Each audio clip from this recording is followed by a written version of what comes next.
Hi guys, and welcome to episode 2 of the Wimpy Cast. Unfortunately, the start of this video was cut off due to muted audio, so we're coming in around the 10-minute mark. So we're going to come in mid-conversation. But to introduce us quickly, we've got me in the episode today, JustAlexUK. We've also got Frenchy and Spuggyy, and the newest member of the Wimpy's X or Ex33, as some of you may know her. Before we get into this episode, I do want to say a quick message. We do talk about mental health and some quite hard topics in this episode, so if you are struggling with these, please do seek the relevant help or speak out to your friends and families. The most important thing that we will say, and we do say it in the video as well, is it's okay not to be okay. Do not be afraid to speak up. But without further ado, let's get into the video. You know? That's good. Yeah. You do see streamers that do a lot of days in a row, like people that do like 2-3 weeks in a row. They do have to take a day off because they're mentally worn out. Oh yeah, Like, you always see someone on a grind. He's done 100 hours a month or maybe more in some cases, and then they'll have like 2 or 3 days off because they just can't do it anymore because they're mentally drained. I think it's just because, like, you look at your content. Like, I've had days. I think streamers all have days where, like, their content's really dry and they look at someone else that's been streaming longer than them, like a whole year before them, and they're where they want to be. Like, I have people like my streaming friends that have been streaming for over 2 years, and they're like got partnered with GTA Mega and like all these HyperX, and they're in like their dream organizations, and I'm like, I've only been streaming for 7 months, but I'm beating myself up because I see what they want and I want that. Yeah. But I'm streaming for 7 months. I haven't got to that point where they have been. Do you know what I mean? Yeah, I get I you. think that's the stress. Like, Mhm. the content is, you overthink yourself. Like, you're basing your worth off numbers, your view count, and the people Turn that that talk in shit your off, chat.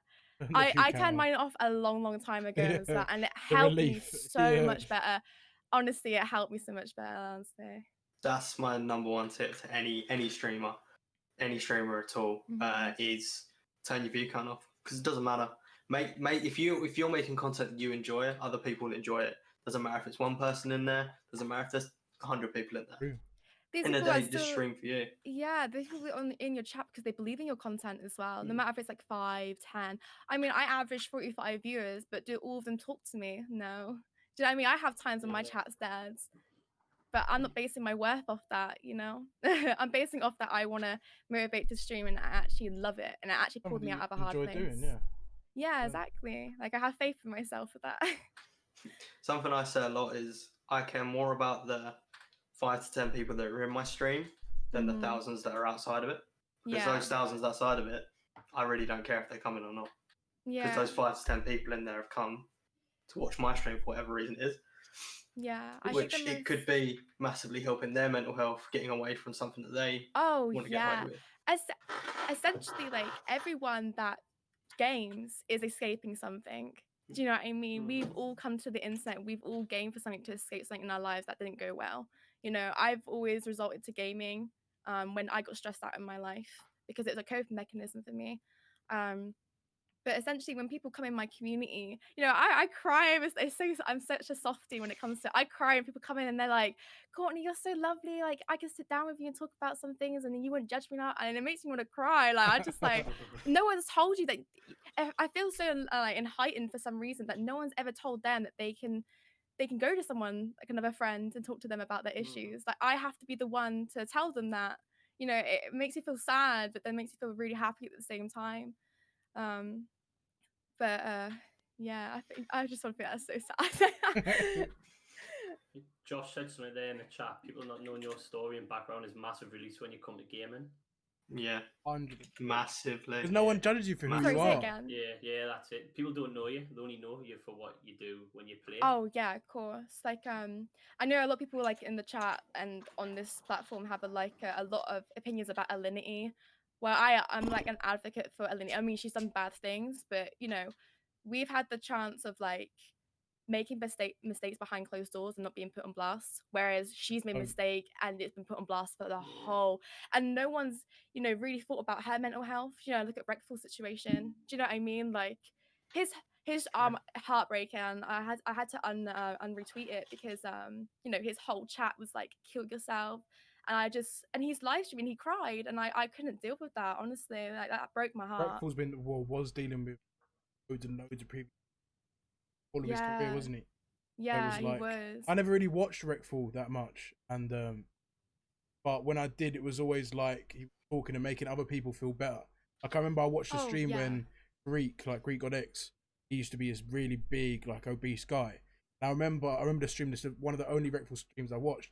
Reckful was talking to him and literally telling him that you can do this, and you can lose the weight. You will do it, like, and you'll do it for you and all this stuff. And I'm sitting there going, he has so much, like, so wise, so like in tune with his emotions, and he knows how it is. And just to see that he'd done that to himself and now he's gone, mate.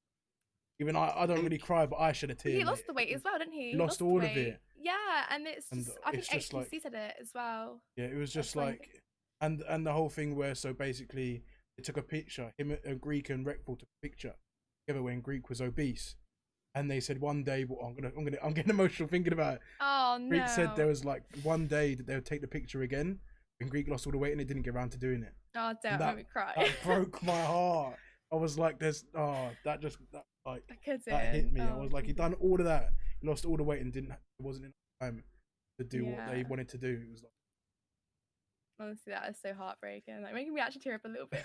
yeah, I felt it myself. Oh, you tend to find that people like Reckful, rest in peace, of course, that are so supportive and so like there for other people. They've been through something off camera that only a certain amount of people know. Yeah, 100%. And they've had their struggle, which is why they're so quick to help anyone they see needs to help. Reckful being the perfect example, of course. And I think massively you see in that story the massive contrast in the community of the people that are in his chat, whoever they were, saying kill yourself and stuff like that, which is dreadful. And then him, who was just someone that was trying to help someone. Yeah. And there's the two different type of people that are in this community. I mean, unfortunately. Yeah, exactly. We was on a podcast and we was talking about that, like that. When people were typing "kill yourself," they dehumanize. You know, I mean, they don't really look at Reckful as a actual human being. This person's a son. This person's was gonna be a father one day, and now doesn't have that opportunity to do that anymore. But they dehumanize it, and they think, oh, because everyone else is doing it, it's like a bandwagon of hate. Yeah, it's okay. It's fine. You know? It's only, okay. Yeah. It's the norm now. So when I was, because we was on a podcast and we had to make like facts in this podcast and then state our own opinions afterwards to the panel. I spoke about Reckful and then I spoke about Alinity, because I know that Alinity's done so much wrong in her life. But do you know what I mean? Like, what about her mental health? I mean, you saw her break down to that I think that guy that's mental health on stream. Yeah, the psychologist or whatever. Yeah, him. He's amazing. That's what I've been told. The healthy gamers thing. Yeah, that thing. So it's like, when's the next one to pass? Because, you know, we're so sad about Reckful. When's the next one now? Because no one's going to change, realistically. Regardless, you're going to have hate, you know. But I just think it's sad it has to get to that point. People just feel safe behind a computer screen. So they think, I'm behind a computer screen, I can say whatever I want. And in reality, the words that you say and the things that you portray over just a message can affect everyone differently, as proven. But people will see that and still do the same thing, thinking it was just funny. Like the humor nowadays within Twitch communities and within life in general, the humor is so like jagged and like effed up. Like like some. And you get oh, it was just a joke, so it's fine. I didn't mean anything. Exactly, it's just a joke. It's only words. Like that whole saying where, or if someone's bullying you online, just turn off your computer. But what happens when you turn off your computer? You sit in bed and you think about it. Like you sit in bed, you think about it constantly. Yeah, you can just turn it off and walk away. But those thoughts and the memory of you seeing that and it being said to you, you can't just turn that off. You know what I mean? I might be able to just switch off my monitor right now and walk away, but I can't turn off my thoughts, can I? And if I could, if everyone could, then that was really good. If everyone could, then no one would be sad. Like no one would have problems. It'd be fine. If I could just turn this off, I'll be smiling all the time. It doesn't work like that, does it? No, it doesn't. Right. Next question. I think moving on a little bit. Obviously, I think this question kind of has two parts, because you've already mentioned that you know, you have people come in your chat and they feel that they can speak to you about anything. Yeah. It's what motivates you, one, to stream, and then two, what motivates you to help those people. Yeah. I kind of think, you know, just streaming as a whole and people just coming in just to chat to you is really nice, because the next day I'd do the exact same thing again and I wouldn't get bored of that. I feel like it's more empowering, you know. I'm saying this in my my Twitch application for partners soon as well, that I've made the 2 people upstairs the most unhappiest in my life, but comparing that to the 500 people that come through my stream every day is absolutely priceless. Like, I feel like I've made people be happy. Like, I come on the stream and I have the most utmost energy. I would never go on stream if I'm depressed, you know, like you said earlier, like if you feel really down one day, you wouldn't go on stream.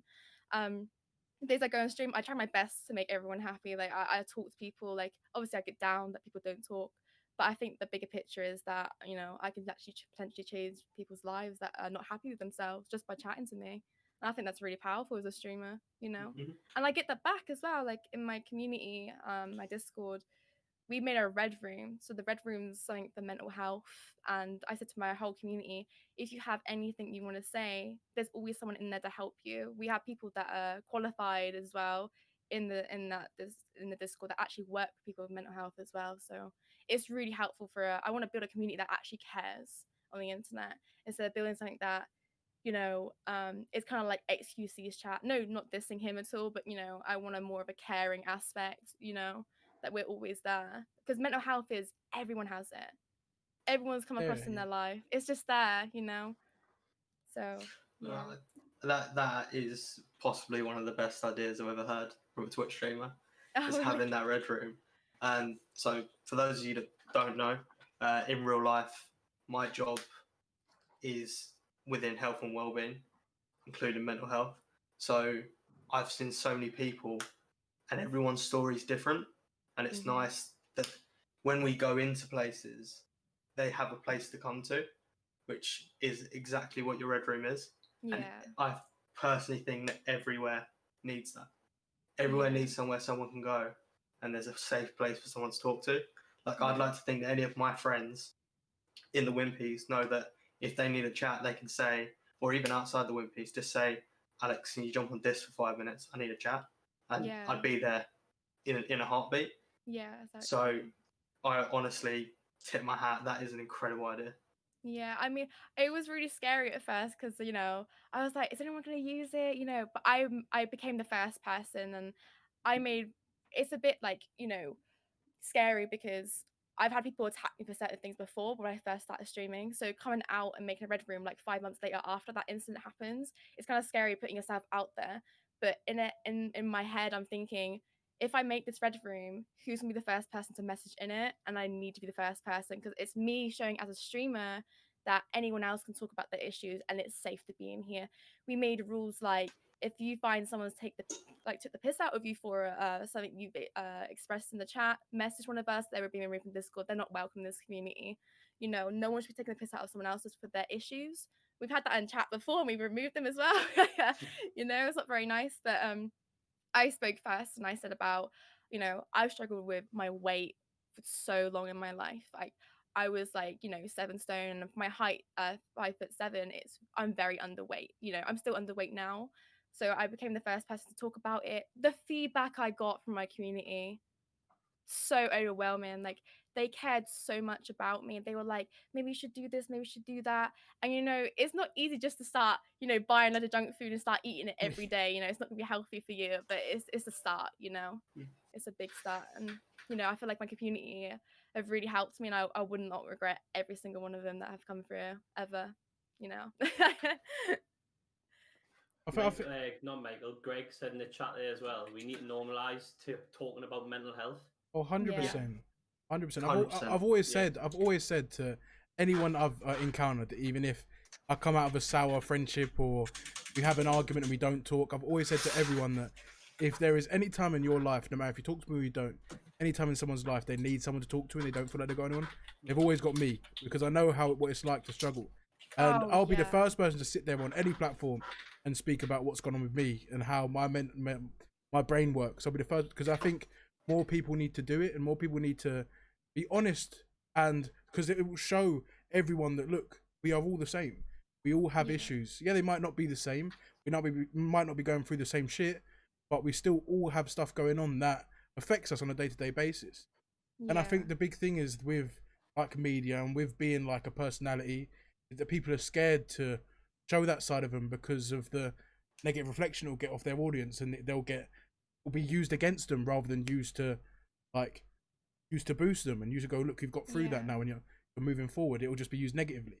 And I think that's why people don't want to do it, just because the way the community will respond to it. It's like information that can be held against you, basically. Yeah, 100%. People are so scared about that. Friends that I've come across, like, you know, I always say to them, like, we're adults. We've been through so much stuff. We've done bad stuff. You know what I mean? Like, there's no shame in what you feel about anything.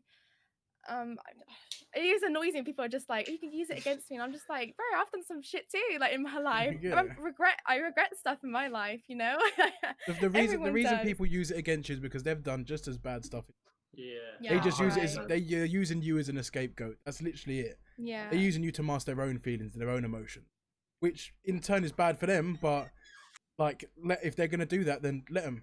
Like, don't let it affect you, because I always say, I remember I talked to someone recently, and they were like to me that all this stuff was going on. Well, I'm not gonna get into it, obviously, but all this stuff was going on, and people were saying this and people were saying that, and I was just like, yeah, but do their opinions really matter? No, they don't. Like, those aren't your opinions. Those aren't your friends. Even if they were your friends' opinions, they're not your friends. Like, you deal with you. You sort you out. You look to your future. Don't worry about all these unnecessary people. They're just trying to cover their own insecurity. That's just how it is. But people get affected differently. Agree with that. People get affected differently by words. You know what I mean? It's just definitely just sad to see when people. I don't get it. I've never understood like internet bullying or people chatting ridiculous stuff online. I've never got it. Before when I became like this, like, and started like Twitch streaming, I used to be in a toxic group where they were very racist and stuff like that, and they weren't very accepting of other people. So in this group, because they were bullied in their lives, this is what I've been told, these two people that I class as really close friends, they've been bullied, so they mirror it onto people online, because they don't view themselves. They can't do it in person because they are bullied in person. So one of them was very overweight. The other one was ginger, and he got bullied for that quite a lot in his life. And I became friends with them, and you know, they spout a lot of crap online. And before, I used to be like that as well. I was really bad as well. But I think when I got really depressed, I started realizing that you know, you can't be depressed and toxic at the same time. It goes hand in hand. You just go down a well. It doesn't really go like that, you know what I mean? So eventually I kind of started to stream, and then these people came in my life again after I, you know, they're the type of people where we had a group, we had like 5 of us, and one by one, slowly these people were disappearing because they became the bullied in the group. So they'd pick some random person, like someone called Kevin in the group, they'd bully him, and Kevin was a really nice guy, and eventually Kevin left. They'd bully someone called Pirate, eventually Pirate would leave, and I always became the last person. There's 3 of us, and I got bullied to hell, you know, got called like, you know, all this sexist stuff and not very nice things, like being called like racist terms like spick and stuff like that, you know, like all the awful kind of things. I realized, like, you know, this is the only group of friends I had, so I was really in a toxic kind of situation. I couldn't leave because I had no friends, but I couldn't stay because I just didn't feel valued in the friendship I had. But you're stuck in a box, you're stuck in a room with no windows and the doors, so it's like you can't really go anywhere, you know. So that's when streaming came. They were banned from my chat because they did not appreciate what I was trying to do. They weren't friends to begin with, and I feel like that was the biggest stepping stone in my life, that I realized no matter if you have no friends or you have one friend, they can really just mess you up completely, and you can leave, you know. There's always a way out. There's always another option. Yeah, there's always another option. But I felt like making the move to do it, isn't it? Yeah, that's why. You don't realize it's there until you actually do it. Yeah, I was trapped. Yeah, I was so trapped. Like, leaving, I had a massive relief of my chest. I grew as a person when I left those relationships. I grew so much. I've grown up so much that, you know, I just want to be mature on podcasts. I don't want to talk about, you know, like e-girls and stupid stuff. You know, I've grown up so much over this whole year. And I'm thankful for the people that I've met, and I'm thankful for the things that I've experienced, because I wouldn't be here today, you know, like if Twitch wasn't a thing, I really wouldn't be here. And a lot of people have helped me get to this point. So I'm really thankful for that. But most importantly, you helped yourself get to this point. Yeah. The most important part. I didn't give up. That's one thing. Exactly. Yeah. That's what people seem to forget, though. They always like go, "Oh, you helped me." Like, I always get people go to me, "Oh, French, you helped me so much," and I go, "No, I didn't. I was just there at the time. You helped yourself. You were the one that got yourself out of that. I didn't do anything. I just sat there and talked to you. That was it. Like, I didn't pull you out of that hole. I didn't get into your head. You did that all yourself. Don't give me the credit for it." I say the exact same thing. My analogy of this is that you're at the bottom of a well, right? You're the press. You're at the bottom of this well.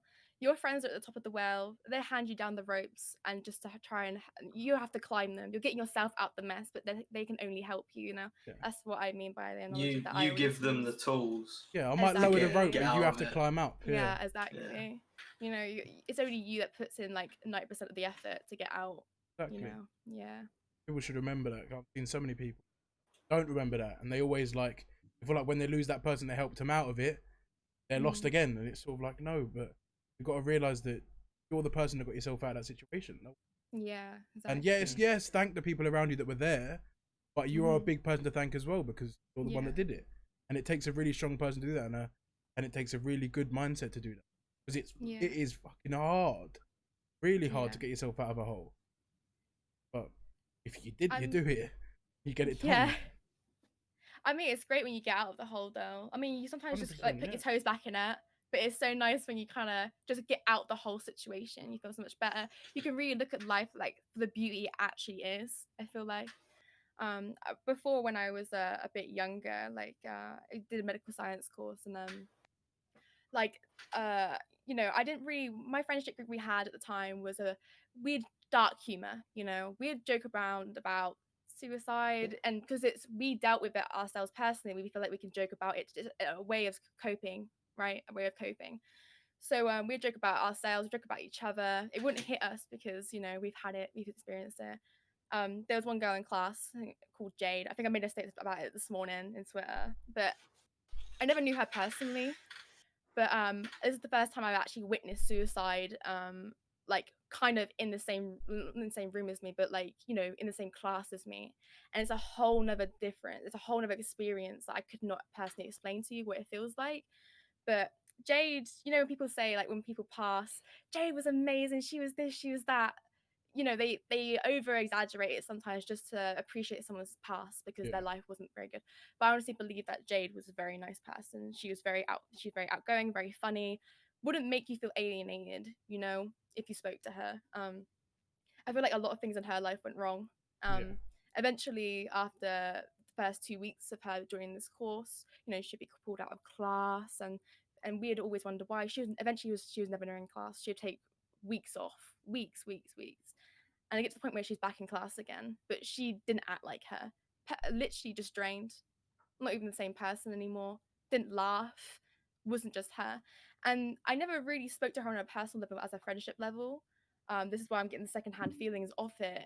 But the way she was, I was 18 at the time and she was 16. The way she was at 16 was the way I was, you know, not experience. Thinks the world is just you know, just like a song. You play like a really happy song, and she's just so happy about life. And eventually, like, you know, we found out that the month that coming on, she didn't come, that she actually killed herself. But the story behind it really broke me. She decided that you know, one night when her mum was hosting a party, that and her best friend was over, that she was gonna go upstairs and take some pills. She came back downstairs, told her best friend about it. Her best friend didn't care because Jade overreacts, right? Didn't really care as much. Her best friend told her mum. Her mum they didn't have the best relationship, Jade and her mum. Jade passed upstairs on the bed, you know, by herself, alone, whilst everyone else downstairs is having the time of their life at this party. And I feel like that's the moment where it really hit me that it's just an empty chair in my classroom, you know. But before this story, I never really took into consideration how strong suicide really was. until you actually sit in a classroom the days after you find out what's happened and the chair is just empty. That hits me on a whole nother level, that a 16-year-old girl didn't have the chance of life, didn't have, you know, get married, didn't really go out clubbing yet and experience life to the full, like how I am now. I'm 22, I'm gifted, you know, she would have been 20 by now and she's not here. You know, I think that's sad. That's sad. And it sounds really weird, but sometimes I do cry about it because that could have been me. You know, that could have been you. Getting to so low to a point where you just think you have to do that and just passing like no one even cared, you know? I think what really hits me about that story is, one, she got to the point where she felt so alone that she had to do that, take those pills. Yeah. And then when she reached out for the help, they didn't believe her. Yeah, that's and the thing that heartbroke me. I think that's something that's massive to say. If you feel like your friends aren't going to help you, find someone that will. There are people, !help in the chat, perfect people for it. Just find someone, because someone will help you. Don't get to the point where you feel so lonely that you feel that you have to take your own life. Yeah. But a few people that I know, that one actually recently, it's just, I just wish that, like, it shouldn't, but I just wish I could have been there more. You know, you get that feeling, you wish that you could have been guilt. there. Like guilt. Yeah, and it's like people that I haven't talked to in years just because we've fallen out of touch. I hear stories I see on Facebook or whatever. I don't even go on Facebook. I go on there and I see that one of them has killed themselves or passed away, and I'm like, and I wish I was their friend still. Wish I still talked to him. And it's just like one of my good friends when I was younger killed himself, and that was like my first time ever in my life experiencing someone close to me died. It hits you, doesn't it? Like, I just remember going into school and finding out, and I was sort of like, didn't even go to the same school as me. That's like a childhood friend. Yeah. We lost contact a little bit, and then I didn't know what to say. I remember sitting in class and going, why? And I can't even ask him why. Like, why? I don't know. He just seemed like the nicest person ever. He was always cheerful. He was always happy. Why? What happened?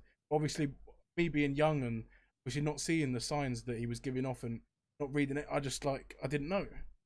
Now, I'd like to think now, if I went back now, all the knowledge that I have now, and if I saw the way he was acting now, I'd have picked up on it. But who knows?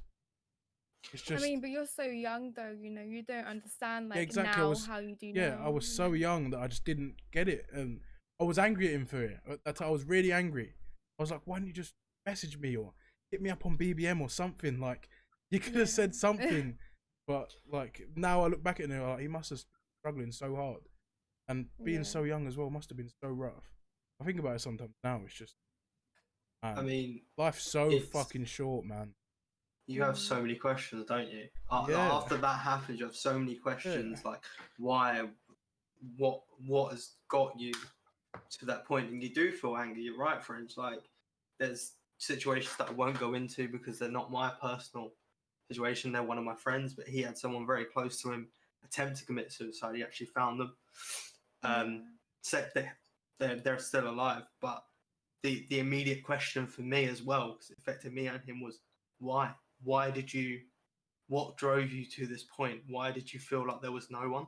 Yeah, why did you get so low? That's really what hits me with it. On it. You don't get educated on it. I think that's half the problem as well. Yeah, definitely. You're not taught about it when you're a young age. Like, did you ever think about researching it? Do you know what I mean? Like, when you're that young, anyways. Now you've grew up. You're wiser. You know what to look for, so to say, to a degree. But when you're young, you just all you care about your friends, don't you? You don't, like, yes, the signs are there for people like what you said, French. If you went back, you could probably help now because you know about it. Do you know what I mean? In school, they try and just hide you from it. They don't really talk about it. When you're a kid, it's not spoke about. It's just it should be taught, in my opinion. Should definitely be some sort of lesson, or even once a year. If kids are in school once a year, just put them in a classroom and just teach them. They can teach sex education. Surely they can teach. Oh yeah, of course. I think that's massively needed.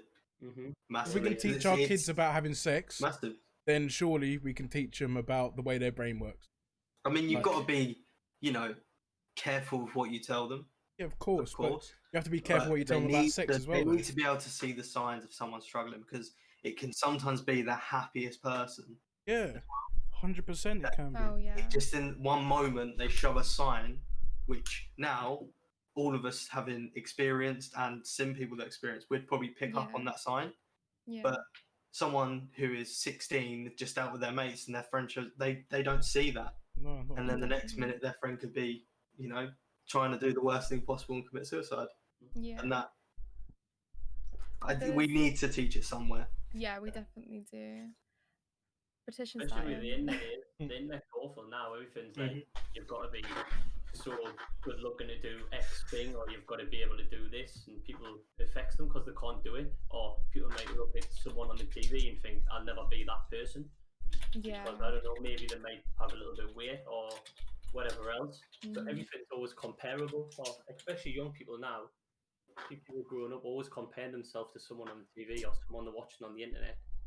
Yeah. I think that's just in the human mind, though. We always compare, you know, because we want to be where someone is, not where we're currently at. We don't look at what we're gifted with. That's the worst part about us, I think. You need to take a minute, look around and see what they've got compared to what's. Yeah, I think we as humans, we look too far ahead, and like jealousy is literally embedded in us. Even if we all say we're not jealous people, like I don't class myself as a jealous person. When I was younger, oh yes, I was really jealous about everyone. Now I want everyone to achieve, I want everyone to do big things. But back then, I was jealous. Someone to get £2 more than me to school for a school dinner, I'll be jealous. Just like the small things like that, and just seeing it. More people need to realize that these people are up here. Yeah, they're doing so well. Yeah, they're making loads of money. You got these music stars that are making terrible music and making so much money. Yeah, they're doing that. But look what you have. You family, you've got people around you. You're not sleeping out on the street. Like you've got things there already, so you don't need to let that affect you.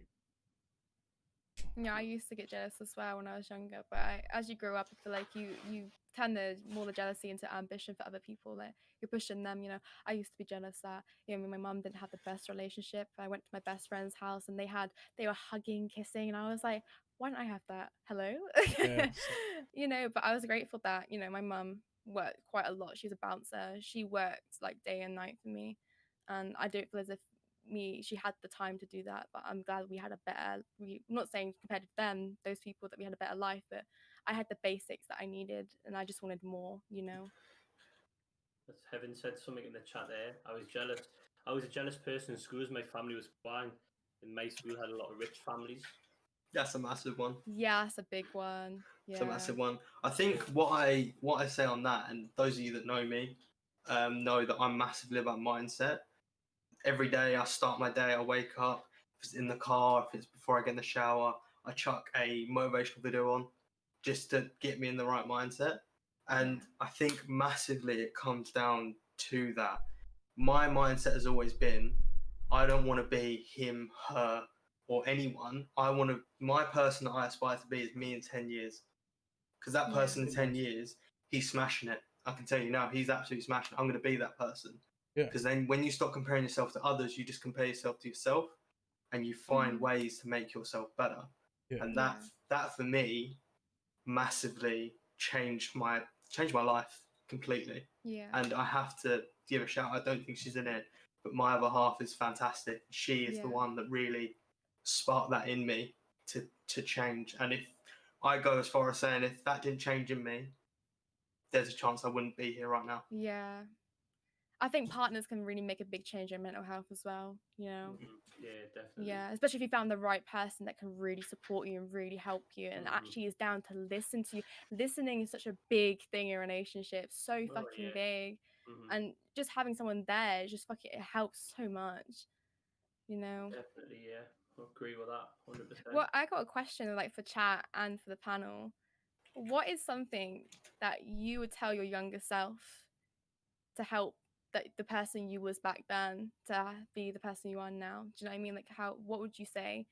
Would you say it's okay to, you'll be all right? Or everything I've just said to myself, because I only realized this sort of 2 years ago. So I'd say everything I've just said, and also say that it's okay not to be okay. It's okay to still have your bad days, and it gets better. Yeah, it gets better. Definitely. I've got one phrase that I always say now, and that's literally my motto. It happens. Yeah? I would go back to myself and say, look, shit happens, move on. That's what I'd say. Because multiple times in my life where I haven't gone by that, and now I just go by that. Shit happens, we move on, we move forward, and we keep.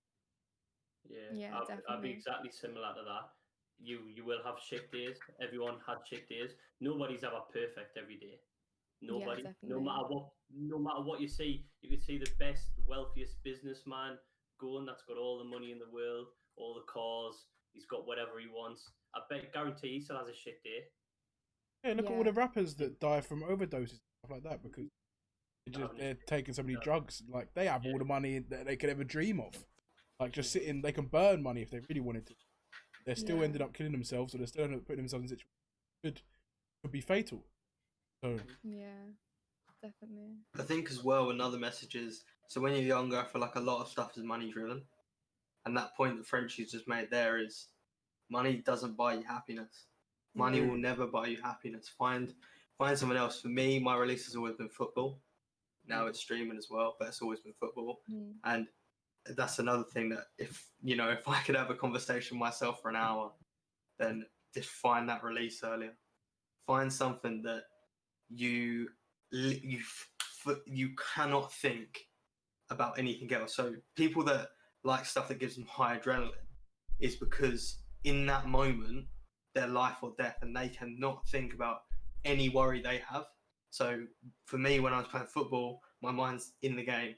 I'm not thinking about anything that happened last week. The fact that I was being bullied, I'm not thinking about that. I'm playing my game and worrying about that completely. So that's my message for anyone as well. If you don't have a release, find your release. It's the there. coping mechanism, yeah, it's there. Gaming's definitely mine. Why I got into competitive gaming, because it didn't. Before I started competing, I was in a really rough state. Like I had done some really bad things. And I sort of turned to gaming to get away from those bad things, and it helped. And it was just when I'd be in game, as soon as I'm out of game, in my head again. But when I'm in the game, I'm thinking about I'm dropping a mark now. You know what I mean? Like it's just I'm playing, and then when I got into competitive, I didn't have the time to think about all this bad stuff. It was all game. What am I doing? How am I getting better? Like how am I gonna win? Like what am I striving to win? And like that's how it was. And that really helped me. I think essentially what you both are trying to say is that I always say this to people that are very depressed and they need help, that occupying the mind does not give you the space to actually think about your current situation. Doing hobbies, constantly going out, doing things, you will not have the time to actually think and deep your life and how bad it is because you don't have the time. I always say like find something you like, excel at it, and you will feel 10 times as better than sitting there in your room and crying about how this guy abused you in your previous relationship. There's a light at the end of the tunnel for that. I think as well, so Frenchie is obviously very good at Call of Duty.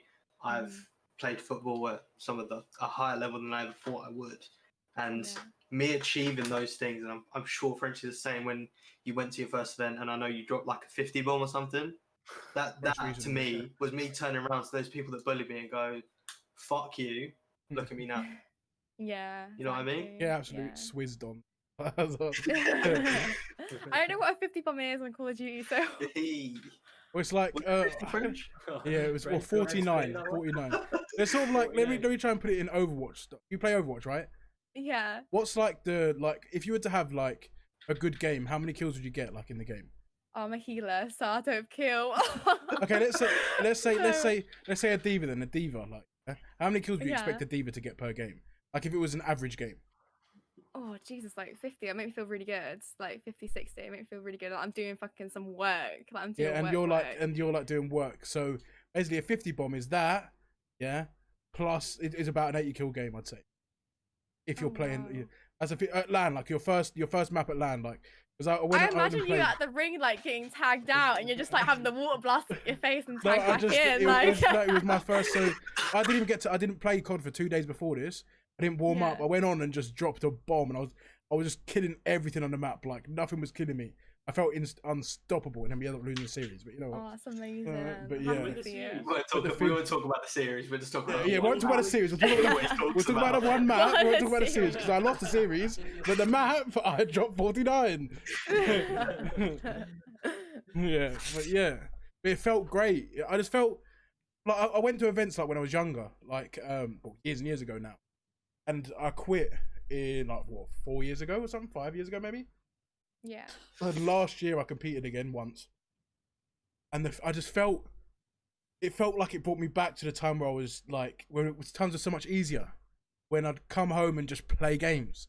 So I sat down at LAN, you know how people get nervous when there are loads of people behind you, like obviously we're not on the main stage, we're just on like side stations, but still you get all the amateur players that are playing there as well. Yeah, the pressure. Watching and stuff. Yeah. You'd think I would have felt pressure. No, I was literally sat down and I felt the calmest I've ever felt when playing. It felt like I was just back. I felt like I was sitting in front of my TV with my little PS3 controller playing like an old Call of Duty. That's how it felt, and it was amazing. It was amazing. Like, just proved to me that Very how far. nostalgic. Yeah, it just showed me how far I've come from there, and what like it's such a weird thing, but it really put my life into perspective. From where I was then, sitting in front of my TV, like just playing, and never even thinking I was going to compete. But yeah, it's like a low level competing, but just to be there and being able to play at an event, it was sort of like, again, it was like, I felt so comfortable. But then the next game's terrible. This game's terrible, so I don't want to play anymore. But but still, it just felt amazing. Felt amazing.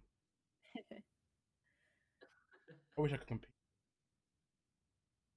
Maybe one day. Maybe we get a better game. I don't know much about your release. Is your release? I know you competed in Gears. I don't know much about. I know that you've gone through stuff and we've spoken about it before. What got you out of your hole? Mine's just anything that kept me mind occupied, like anything possible. Like I used to play. Well, I still do play a lot of football. And like what you say, my dad's my football manager now, and I've had days where I've turned up to football and I felt like shit. And he says, when you go over that white line, just remember nothing else matters for 90 minutes. No matter what you have going on at home, no matter what you have going on anywhere, it doesn't matter. You've got 90 minutes now where you can go out on that pitch, do what you need to do, and it'll take your mind off everything, which is true because your mind's occupied doing different stuff. Like you say, I used to compete in Gears, and years ago I used to just sit 7 hours a day, sit in front of my Xbox. And when you're competing at a high level or whatever, any kind of level, it keeps your head occupied, so you don't think about anything else. But then it's when you switch off when the problem occurs, because then that's when you start going into overdrive. 24 hours. You can stream or play for 7 hours or go to football for a couple hours a day, but then when that couple hours is over, it's straight back on your head again. So I think everyone, if people are sitting at home and they have got problems, like what someone said before, try and find the release, try and find that thing that takes it away, and then you probably will start seeing yourself slowly coming out of your little hole, or you're improved. Yeah, definitely. Yeah, whatever situation you're in, you'll definitely, because the next day you'll be looking forward to that couple hours where you're going to start doing your release, no matter what it is, and then you'll start making friends doing what you're doing, proper friends, not the friends that will slag every Tom, Dick, and Harry off. Yeah, you'll find your friends. Like, look at all us now, like the Wimpys, for example. I don't know them in real life, but I'll probably class them as my friends. Yeah, because every day I probably trust these lads more than I would trust some of my IRLs. Yeah, do you know what I mean? I agree. It's amazing that happens, isn't it? Yeah. I feel like I could go to any one of you and just spill my heart out if I needed to. Like, and we have our arguments, but we literally had an argument this morning. Yeah. Like, we literally were at each other's throats. It was bad. I got home, I joined the Discord call, and it's like it never happened. Yeah. You know what I mean? And I think that's sometimes the beauty of it, that we've got all the anger out, and now we're just back it's to more like brotherhood, isn't it? You don't really hate each other that much, You know, life's already hard. Why making it harder for each other? I think you realise that when you come back home. Yeah, definitely. Yeah. And if you can find that doing something you love, like, so at the moment we all love playing Warzone, and if we found friendship by literally just competing in Warzone, right? I'm terrible at Warzone. I don't even know why I said I competed, but these boys all found friendship from competing in Warzone. And this is what we mean by when you find your release, there's other people that do it, and you will find other people that do it. And if you can, I've always suggested making that release something you can compete in, because when you win, so yes, you can play Warzone for 7 hours. Let's say you did one tournament there and you got to like the semi-finals, which is massive. You come off, and at least for like an hour or two, all that's on your mind is the fact, oh my god, did you see that I got to the semi-final? You see when I spun on that guy to get that last kill? Like, if you find a release where you can have some form of competition in it, that stays in your head for longer than the bad thoughts do. Yeah, definitely. So I feel I feel like sometimes, like, when it comes down to, like, you know, you guys saying find something that's coping for you, like a coping mechanism, like a game or playing football and stuff like that. I feel like sometimes it's that, and it's sometimes the people who you surround yourself with. Definitely. So I feel like when you have friends that are not willing to support you, ignore you, or make you feel like you're potentially bullied, you know you're not in the right group. You know, like I said previously, I was in a group like that. It was horrendous. I questioned myself quite a lot. There's times like it was really bad. I didn't even want to be a female. I wanted to be a male more, like, because I feel like as I stream, I feel like I'm going into an industry where a lot of sexism is happening. You know, do I really want to be in this industry? But I could be in this industry to change it. You know, it's all about like Alex said, it's all about your kind of mindset about things. You know, so yeah, you know, like my friends, they weren't very nice at all, and they just kind of let me down most of the time.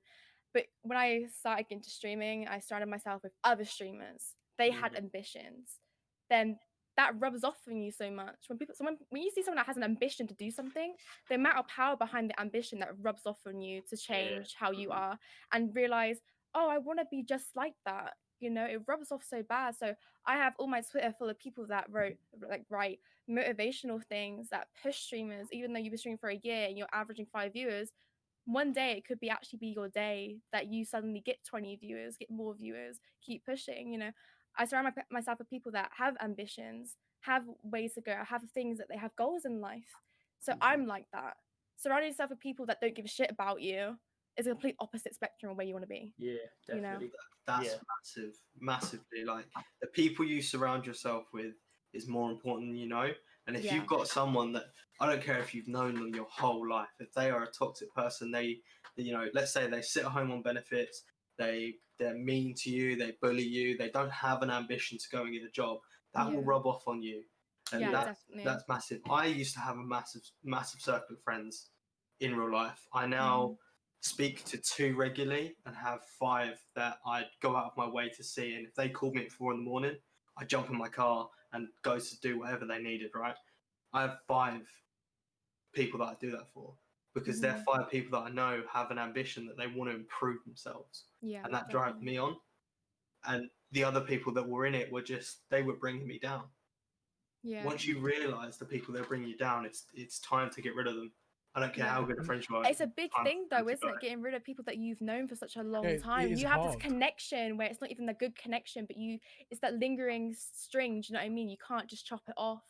You know, it's just heartbreaking to have to get to that point. Some of the times as well, the friends that you need to cut off have been your friends for almost all your life. And like you wake up one morning and this friend, your toxic friend, or you may have a text off them every single morning, and then you're used to just replying to that message.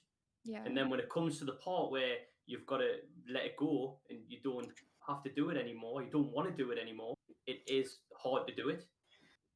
It is a struggle because you want to reply to text or you want to go and see that friend, but you know in your mind it's not a good thing to do. But you're so used to doing it and you're so used to that person being around, it just seems normal. Definitely. And then it's not until you get that release from that person where you realise, that person was bad for us. It wasn't good being around him. I mean, I like it that I've come on this podcast, like, because I feel as if I'm sat with men that have experienced a lot of great pain in their lives to reach the point where they're at. You know what I mean? Yeah. And I feel like as a man in society, it is so frowned upon to be like that, to be so outspoken about mental health, be like that. So like in a way, I'm trying to say thank you, because it's perceived as such a female thing to just, oh, we're crying about this, we're crying about that. But when a man, it's just so like hushed about. That's what annoys me. That is what annoys me. The fact that men aren't, or not all men, but the majority of men on platforms don't want to speak up about going through. It's like not they're scared matter, to. apparently. Yeah, you know what I mean? But who like, cares, man? Like, who cares? Like, Mhm. what's the difference between a man and a woman? We just have different body parts. You know what I Yeah, mean? Like, we're still all human at the end of the day. Why can't we like? definitely. Why do like when girls get like females get all this hate and stuff about being a female online and like all this stupid stuff? I'll just sit there and go, what's the difference, man?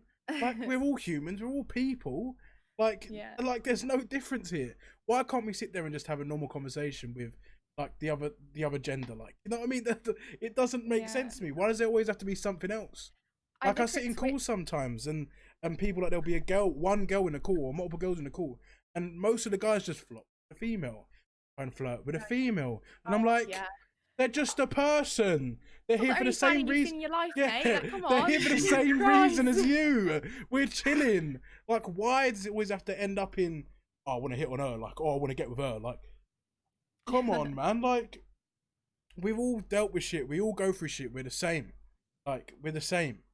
We're blood and skin. We're all still going through stuff. We've all got skin. We've all got skin. We're all the same. I don't speak about online. Yeah. And I haven't spoken about with really anyone. But I've gone through so much that I still want to speak about mental health, and I still want to help people. And one person in the chat, I'm Hazard, Josh, will know that he's been struggling recently. I'm sure he won't mind me saying, which is one, why he didn't come on today is because he didn't feel comfortable coming on. It touches a place, doesn't it? Such a bad week. And two, that although I'm going through my stuff, I'm there to help him, and I want to be in a position where I've got my stuff, and I'm sure we're all the same, but I want to help people, which is why I wanted to be on this podcast so much, and why I asked if we could move it to 9 so I could be here, because at the end of the day, I just want to spread the message and help female and male. Just speak out.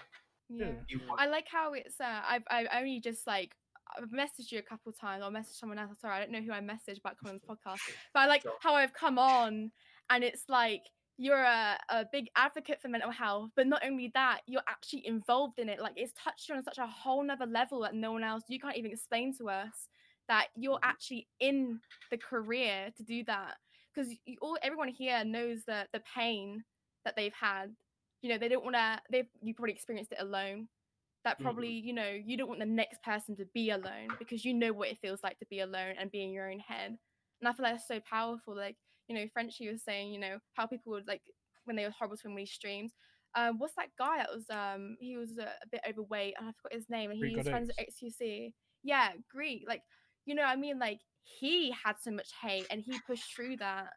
You know, he had so much hate for ages for stuff like this. But I mean, you know, it's whatever you want to do personally. I mean, he pushed through it, whereas if you feel like it's a bit, there's some times where it gets too much. You know, you get too much and you're not progressing where you want to be, and you just overthink a lot of stuff and you give up. I understand that completely. You know, I still go on stream and I still get like comments thrown at me, like, you know, like I've had comments like, oh, why is your skin yellow and stuff like that. That really, like, I was like, why are you even saying that? And like, punched me in the face. Like, it's just like, why? Like, it's a bit weird, you know? And I got off stream because of that, and I cried about it, because it's just like, why are you even saying like nasty? Because I wasn't resilient enough. You know, I'm gonna be bullied regardless because I'm a female.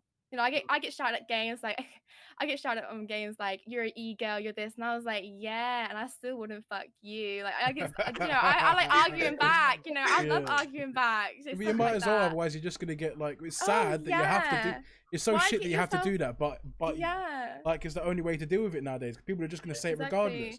Like, you'll probably join like one lobby out of like probably 100 where the people are actually nice to you and they act normal.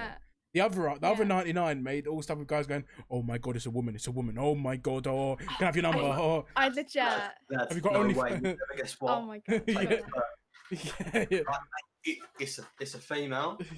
I mean, I'm sure you've seen one before. We've all seen one before. Just play the game. It's fine. Exactly.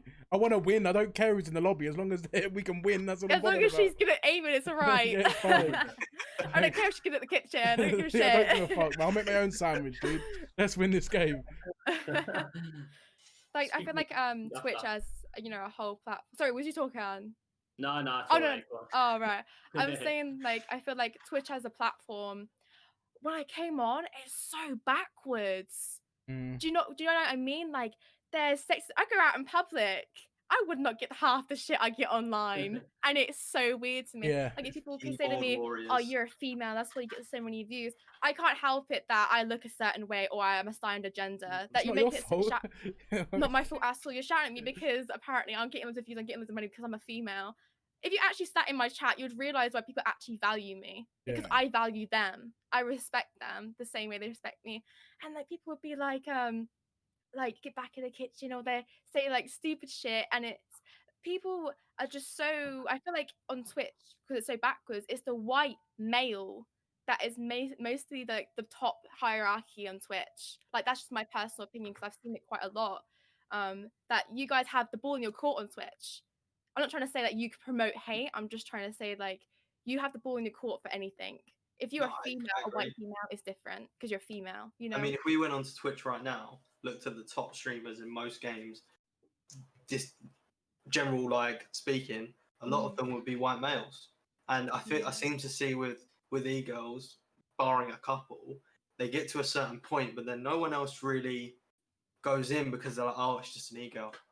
Their content's literally just going to be because they're female. They've got these e-boys in there that they got their tits out, stuff like that. Yeah. But in reality, if you actually go into their streams, I mean, there's some that are just there because they're female. But in reality, if you go into some of their streams, and the reason why we put you on is because we've been in your stream, and the reason people are there. I mean, there's probably a few there because of the way you look. Oh yeah. The reason most people are there is because of the content you're making, and that's the massive part of it. And I think that is why you only see them get to a certain point. And that is where I think it goes wrong. And then the white males and also just males in general help each other. Why do we not go and help these smaller females? Why are we not helping them? And you see it in esports organizations as well. Why is no one picking these people up? They're great streamers. Why does no one want them in their org? Yeah. And that's something that massively plays on their mental health, because they're thinking, why am I not breaking up like that? Why am I not making it? And then also it's just a massive flaw in the industry, and I personally don't see it changing anytime soon. I feel like there's another flaw as well. I class them as booby streamers because like I'm not class because we didn't get gifted here. You know what I mean? We're trying to handle the business. You know what I mean? But like I feel like there's some women that you know what I'm gonna say quite clearly. Get the fuck out. Get all the junk out and just for the views. And I feel like that. I've never said to a woman you cannot wear what you cannot wear. Like you're a woman, you can do whatever. But I feel as if there's a group of women just doing that. And it's kind of like, oh yeah, I wear top like this, but you know the difference between this and another woman that streams that's very high viewers, And did you hear about that guy that I was suing Twitch for that? The 25 mil. Did you hear about this at all? Oh yes. Oh, you hear it? Did you read into it? I didn't read it. Oh, so basically, yeah. So everyone's like going up in roar because it's a guy suing Twitch for it. But the guy had loads of issues where it's like, he was a chronic, I don't like to say the word, he's a chronic masturbator. So it's kind of like, and Twitch advertise a lot of female stuff when you're brand new, apparently. Like the advertisement is mostly female baby streamers and just males that are good at the game. That's the industry on Twitch. So he was trying to argue that once he followed a female streamer, in his suggestions, it was always female that had their boobs out. it's like like Twitch had this their own little like incognito kind of like coding where it's just like, it's an algorithm. yeah, we've talked as a BB streamer, like, and people that like following them, they get the BB streamers. Do you know what I mean? And he was suing them for 25 mil because the amount of time he spent on there since COVID and the amount of money he put into it, and he just couldn't end his addiction, and that's why it was like kind of like victim insurance he was trying to get at. I do understand the whole appeal about it because it is potentially Twitch's fault, but then again, can we not look at the women? Yeah, I mean, you've got to look at the women, but I'm in the court of Twitch in itself, not even just based around that, Twitch in itself, and I say this all of the streamers socially, Twitch in itself is so flawed in discoverability because they push these bigger streamers, you know, the bigger, really good people at the game, and, you know, the booby streamers. They push them to the top, and they only want people to watch them because they're the marquee people for Twitch. That shouldn't be how it is. You know, you go on YouTube, you can sit there from 12, you'll be like, oh, I'm going to go watch one YouTube video. 4 in the morning, you found about 15 new channels, 15 new people, not based on the way they look, based on their content, the game they're playing. Of course. And this is where the issue comes in of they're pushing these people up when in reality it's people like, I'm going to say people like us, but just smaller streamers in general, which if they just advertise someone that is just sat there, like for Spug, for example, just sat there playing Warzone, advertised him, I mean, how many people are going to stay on Twitch? That's also the bit that comes it breaks my heart that I've gone to some streams as well with low count streamers, and they're so grateful. Like overly grateful, you know. I mean, like, you know, XQC's got like what 30k people in his chat, so I understand he can't really read chat, it's just going, do you know what I mean? But like, they're so grateful, and it makes me so sad that, like you said, my whole mindset's changed because of you said that, Alex, you know, like how YouTube is compared to Twitch. I really feel as if like Twitch don't do that. They advertise, you know, the biggest streamers, like you said, and I feel like that's just why the other day so I posted a TikTok about this, and Josh knows exactly who I'm going to talk about here. So Here we go. Decided I just wanted to show some love. Just wanted to show some love to a smaller streamer, right? And I went on to COD, put it to low to high, found the first one I could drop some bits to, and I dropped 100 bits. Just 100 bits. Said, have a great stream, I'm off. He was still streaming, took the time to message me, say, thank you, that's made my night. And I said this to Josh, he went, you know, we're going back in there and we're dropping a bit more. So we dropped 400 bits. Honestly, he nearly cried. And I was like, I posted a TikTok about it, and that, to me, made me feel incredible, made him feel incredible. And if we could just have more discoverability, so I didn't have to go onto COD, go low to high. I just went onto COD, and he was there. He's only got one viewer, but he was there on my suggested to watch. Then we avoid this, oh, you know, I'm just going to go and watch Syndicates to the top. Why can't I go and watch Veteran Plays 97? Because his content was incredible, and he's so grateful just for me being there, let alone dropping bits. And this is the issue I found with Twitch, and it affects people mentally as well, because you're basing your worth off numbers. Yeah, you're basing your worth off numbers, and I think that's just so, like, that's why I turned off the account. That's why I turned off like my average. I didn't want to know. I've dropped so much in viewers, you know, 'cause I took breaks, and then when you come back, it doesn't motivate you as much. But I'm honestly, it breaks my heart at a story like so. I mean, we raided him after one of the waffles as well. Yeah, we raided him after the waffle. We raided him as well. He nearly cried in that one as well. He was, because he was getting followers, and it was like 20 viewers we had. He got, I think, like 15 of them followed him. 2 people dropped subs, and it just made his night. And just small things like that make people's nights. And I mean, what you've just said there of it's gone. It's gone. Oh no! Come back. No. Rack your brain. You got this. Come on. Oh, I do this all the time. The drop in viewers, you turned off your view count because of the drop in viewers. So mainly I stream FIFA. FIFA at the moment dead. No one wants to play FIFA. No one wants to watch FIFA. So I'm streaming COD. My views have dropped massively. I know this because I have my view count on, because I've got to the point now where I can have it on and it doesn't affect me anymore. I don't look at it. I don't care. It's on, but I don't care about it. And I've seen the drop in viewers, and it would be so easy for me to be like, wow, there's no point in me doing this anymore. You know what? Why am I doing this? Why don't I just wait till FIFA 21? But I do it because I love streaming.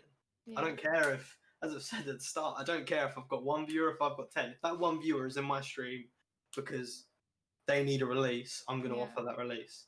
And the minute I realise that, I turn my view count back on because I want to know that there's 5 people in my stream that I'm changing, like I'm giving them entertainment, and I only care about those 5 people, and that's why I keep on now, because I want to know how many people I could be changing their evening at the end of the day. I mean, it tells you in a way that even if you change game, these people are there actually just solely for you. Yeah. Do you know what I mean? It doesn't matter what game output you get, if you get kills or if you know, they're just there for you talking back to them. That's what a community basically is.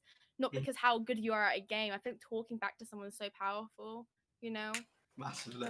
But I similar thing. I know this streamer, and he's about, I think he averages about 15 viewers at a time, or like 30 a bit. But then this stream got him really down. He tweeted about it and he said, you know, I feel a bit shit because I got low viewers. So I retweeted it and I told everyone to come. And I had loads of people from my Twitter come onto his game. And then they said, oh, we're here because of X. And then he was like, oh, thank you, X, you didn't have to do that. And it made me feel happy, not because I did something out of my generosity, because he felt better. Not because I was in the spotlight, that, oh, look at me, I'm doing something really great for you, appreciate me. It was more the fact that he looked better. He started being better. I felt like that wasn't enough. So I donated 30 quid to him. And I said to him, you know, I understand that as streamers, we go through such a hard time just basing our worth off so many numbers, that here's 30 quid. And I really hope you have a good stream. And he's gonna cry. And I was like, oh, don't cry, you're fine. He's just holding it together, you know? Like, but yeah. I think that's massive. Like, small streamers, I think some people, not everyone, some see it as competition. Why would I want to help? For example, why would I want to help Spug improve? Because Spug, he's streaming the same game as me. We're doing the same things. 9 times out of 10, we're playing together. I want the people to watch me. Yeah. No, I raid Spug at the end of mine. I go into Spug stream. I try and get as many people as I can in. And in my role at Socially, which I can't go too much into because it's not been announced, but I've given Spug some platforms to maybe even boost his viewership, which I could use for me. I could use that for me, but I get the reward out of seeing Spug improve. There's a streamer at Socially. Yeah, there's a streamer at Socially that's not in the Wimpies. It's called AB Cam. He's been averaging 1 viewer the whole time I've been at Socially. We had a chat. I gave him some suggestions on what he could do. Now he's averaging like 8. And I went into a stream earlier and I was like, mate, seeing you get this many viewers at the moment after like 2 weeks is incredible. And he went, honestly, thank you so much. And that to me is better payment than anything. Yeah. Just so seeing them happy. Yeah. I feel like once you start growing up, because before I was like, you know, all this stuff we're talking about to me when I was younger, I was like, oh, this is all soppy stuff. Like, why? Yeah, you know. As you get older, it's so valuable. Like, I love seeing people so happy because of something I've done. You know, I'd hate see someone really upset because of what I've done. You know, stuff like that. Just the power of kindness is so big. That's why I started donating to the British Red Cross. I started working with them and stuff. I feel like I'd want to change people's lives. And not in streaming, but like in the whole situation around the world, you know, where crises are, like stuff like that. Because I feel like I do have the power of kindness, and I can make a change by one person alone. I can make that change, you know. My goal every single day, mate. My goal every day is if I've made one person smile or laugh, just one person a day, I'm happy. I'm happy, man. I don't think that every day with me. And I think nowadays, I'm doing alright. But if I can make one person smile, make someone's day, or make them have a laugh, or enjoy like a minute of time in their day, I'm happy, because that means that no matter what problems they're going through, no matter where their headspace is, that one moment is special and is funny and is interesting, and they're living that moment and nothing else at the time. That's my goal for every single day. That's what I wake up and think. That's what I need. I've struggled a lot, so I've been on furlough for nearly 5 months now. And my job is, in my job, every day, like when I'm out on an event, I'm helping people. And I love that part of my job. I love the rewarding nature of. So some people, you speak to them and you see that they're just sat there like this. So like they're not taking in what you're saying. They're just entertaining the conversation. But some people that are so engaged, and you see that you've changed their day. You've changed their mindset. You've given them the tools to get out of their rut. And that is, if I can do that to one person in a whole day, so 9 times out of 10 I want to event for 8 hours, right? If I get one person that takes in what I say, successful day. If I change one person's mindset, successful day for me. And I've struggled massively being away from that. And I've had a lot of time to think, and that's why, you know, I want to go into like personal training and stuff like that, because it's just so rewarding helping people. Yeah. And I think if you can not obviously like go and help everyone and do my job is not what I'm saying to everyone. Is if you can make one person smile, like French has said, then you should consider your day successful. Yeah. Definitely. As a streamer as well, if you can make one person enjoy your content and smile from your content, your stream was successful. I don't care how long you stream for, how many views you had. If one person's come out of that with a smile, successful stream. Definitely. Like I told my whole chat when my birthday was, but I said to them, I don't want you guys donating money to me. You know, I don't want the whole it's nice. Money's nice. Like, you know, it's showing they support me.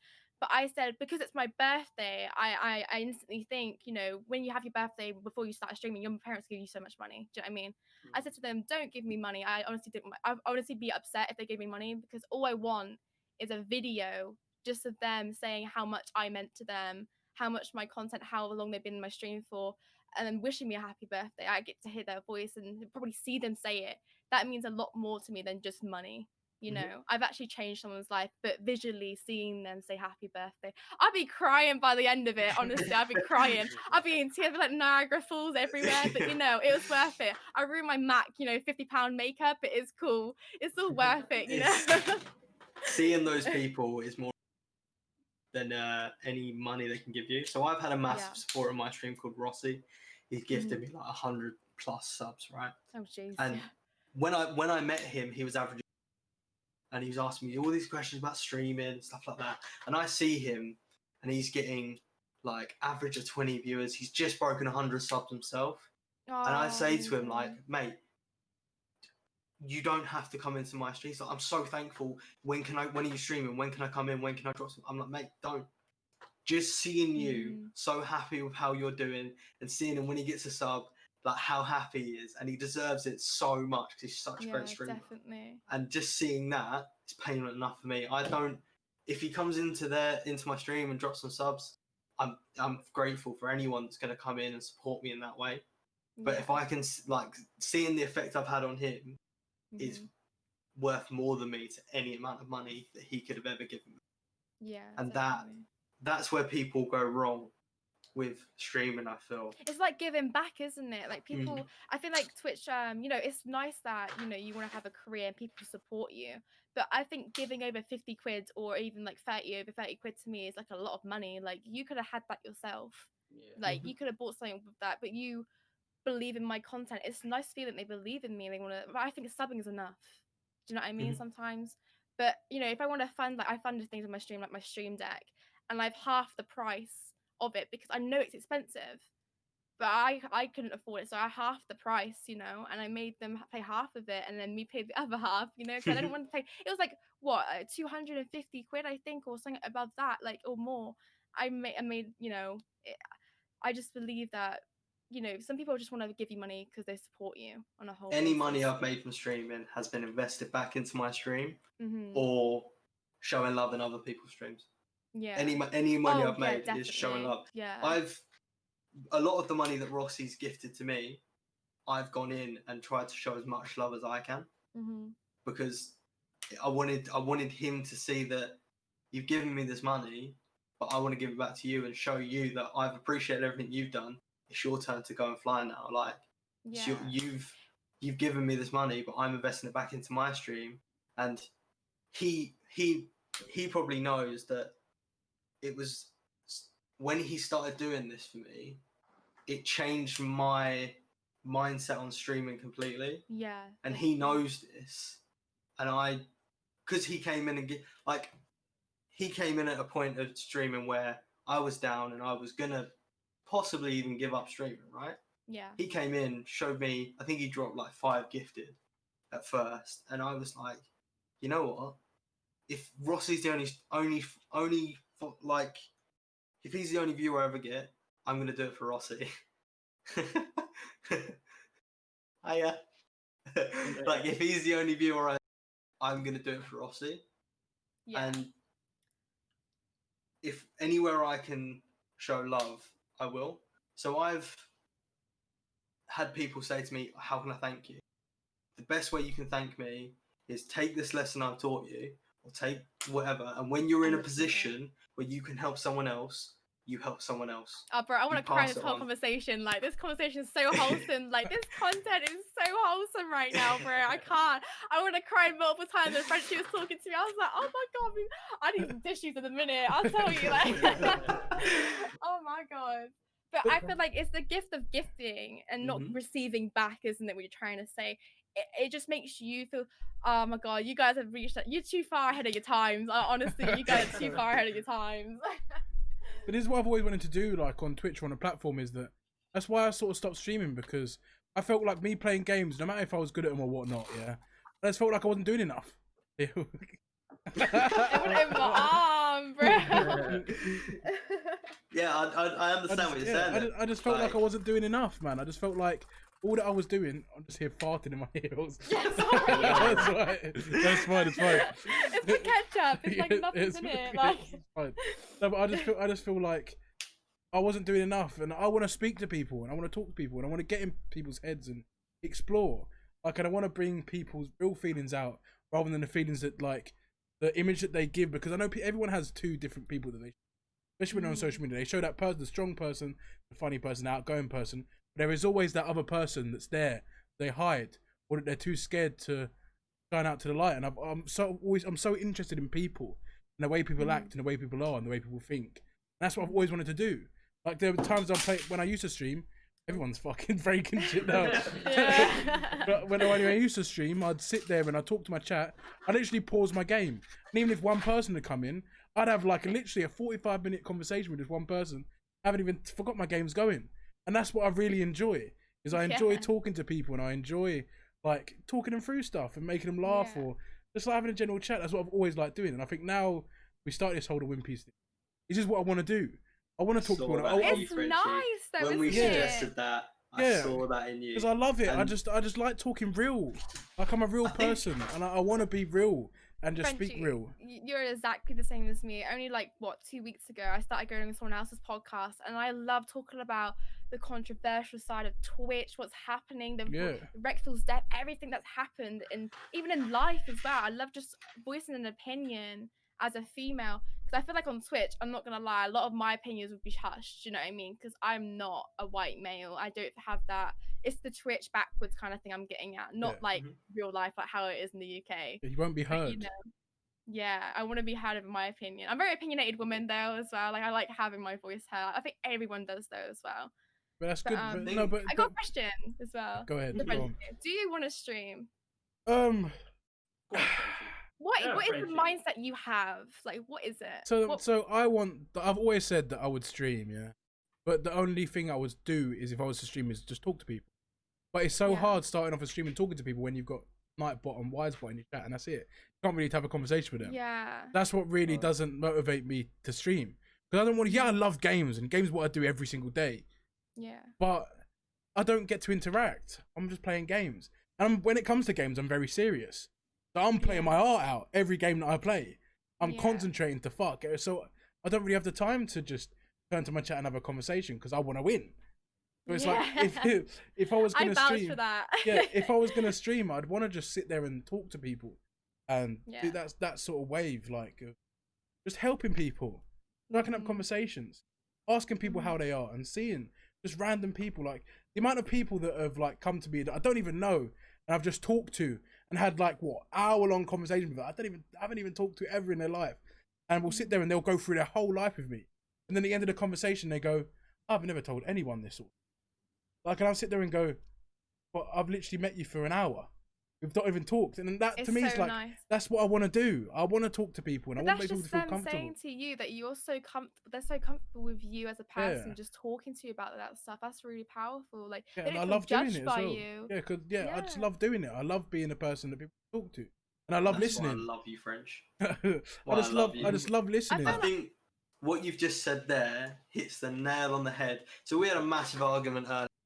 I'll put it out there. on what we wanted to achieve with this podcast, what we wanted to do with this podcast. I think a lot of us were kind of confused at where we wanted to be with it, right? So we have two. We have the Wimpy Waffle and this one. No names. It was me and Spug. Me and Spug were ripping each other.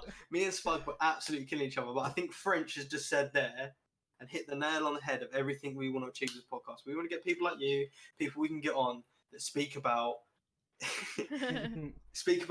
different stuff and speak about the part of, you know, them that they don't show to their fans, and also the part of their communities they don't show. And French, me and Spug, I think we want the same thing from this, but we both were saying it wrong. And Frenchie has just hit the nail on the head.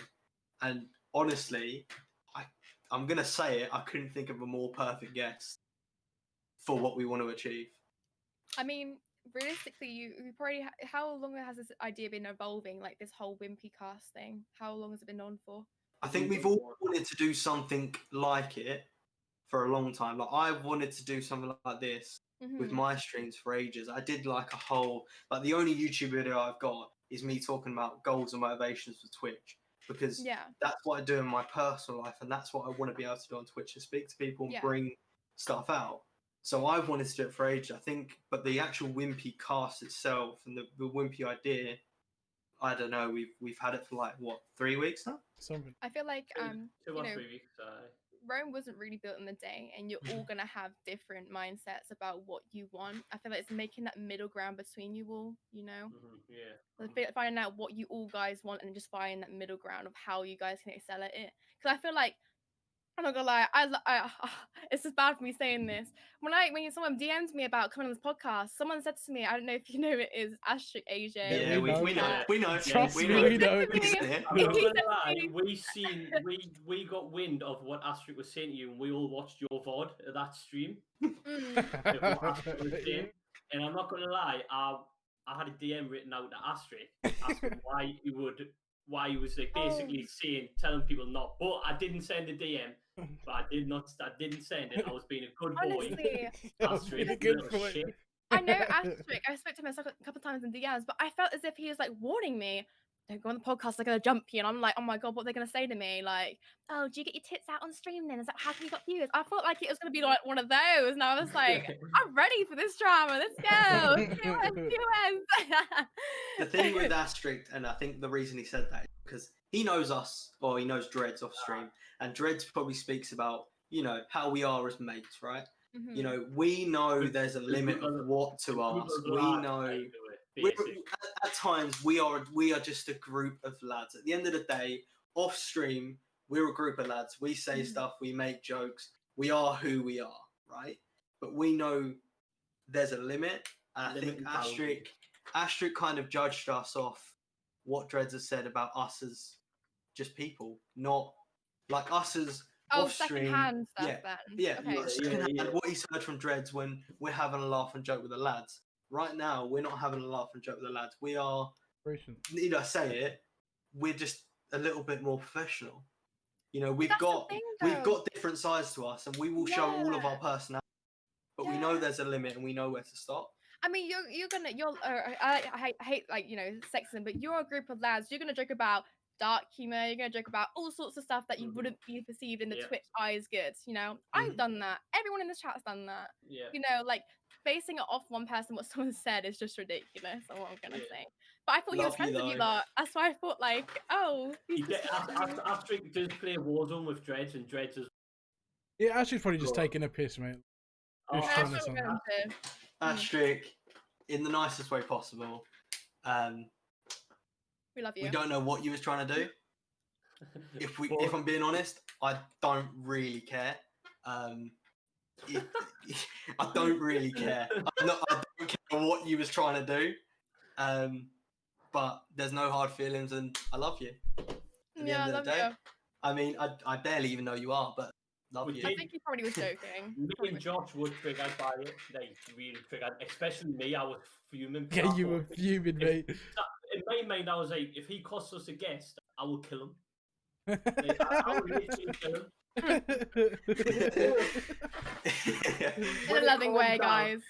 When it calmed down, and French was like, look, just let it be. It is what it is. It's all good. Okay. To set the scene, Spug is a hothead. I'm sure he won't mind me. No, Spug loses I'm head. not really a hothead. Yes, you are, Spug. You're a fucking hothead, mate. Oh my God, I'm DMing it or something. I've been so good today. You've been Don't good do today. that. That's not a good idea. Like, I woke up and I mean, Spug sent in indirect and Josh sent in indirect. And I woke up and I was like, boys, that's just childish, right? We don't want you doing that, okay? And I'll be honest. Oh, Alex, when they said it was about Astrid, and I was like, I kind of went, oh shit. I thought it was about someone else. They're indirects. I thought it was about someone else. And I was like, I don't care. They went, oh no, that was about Astrid or whatever. And I went, I don't care if it's about Astrid. At the end of the day, you shouldn't be fighting. Like, and that's where it comes down to Spug's a hothead, but he always means well. And I love you, Spug. Everyone well. I mean, I think Spug's like me. I mean, when I get told something that's not very good, I get, you know, I immediately like, I'm gonna fucking, you know, like, you know what I mean? I'm like that as well. But then you calm down, like what he would want to do. Well, I think he does, you know. I haven't got that calming down. Well, I have got the calming down. It just takes a while. I've got to have a rant about it first. Yeah. Oh yes, you have to. You're angry. You rant like fuck, and then you go calm. That's all right. Don't worry about it. Mention Alex, read the chat. What are they saying? Anger. Let's read the chat. What are you guys saying? Astrid. Tell my man and Alex I was joking. Astrid. I mean, as I've said, I literally couldn't care less. It's all a joke. Like it doesn't. What I mean by I couldn't care less is, I don't care if you was joking, if you wasn't joking. It hasn't affected my life at all, and I have no dramas. What you're trying to say, what I'm trying to say is, it's fine at the end of the day. Like there's no beef. You know what I mean? We're joking about at the end of the day. Apart from that, is there anything else? It has affected your life. I couldn't sleep. Spug was crying himself to sleep. You know what I mean? No, like. No, I just saw it as this. Literally, what I said was about the whole situation. Like, I know it wasn't. When I heard it, I was sort of like, yeah, it just sounds someone like that's just taking a piss. Like, it didn't really sound. That's why I didn't really rise to it. I didn't care. Didn't really sound too like aggressive or whatever. I was just sort of like, look, if someone can say that to someone and then them go and like turn their nose up at it and go, no, I'm not going to do it. I'm not just because someone said it. Then I don't want to platform those sort of people. And the fact that you've gone, oh, you said that, but you've gone, you know what? Fuck it, let's do it anyway. And you've seen that it's the complete opposite to like there's no need to have a warning. Like you've gone, oh, okay, now I see that what he was saying was just a joke or he's just taking a piss. Because I don't want to see people that, like, I don't rate people that can't formulate their own opinion. And when people formulate their own opinion, that means they're smart and they have a head screwed on. If they're going to take everyone's advice, like, and go on and unless say there's multiple things come out about all of us here, yeah. It's 2020, anything could fucking happen. Then fair enough, like, yeah, but come on. I just saw it as whatever. And I said to these boys, I was like, boys, it don't matter, man. Like, it don't matter. We're doing us. We're doing our thing. We're being ourselves. That's all we can do. Like, trust me. Not everyone's going to like us. Yeah, if anyone done some bookiness within the group, mate, who's going to be the first person to say about it? Me. I'm going to call it out. Like, you know what I mean? That's just what I do. So it's just someone saying something, mate. Don't fuck. Let's get off this tangent. But anyway, fucking move on. Over the fucking mountain. And I've actually got a quite a good question. Yeah, go. Frenchie's been in orgs. I believe you're in Buzzkill. Me? Yeah, I'm Buzzkill. Yeah. Do you feel that being in an org helps your mental health?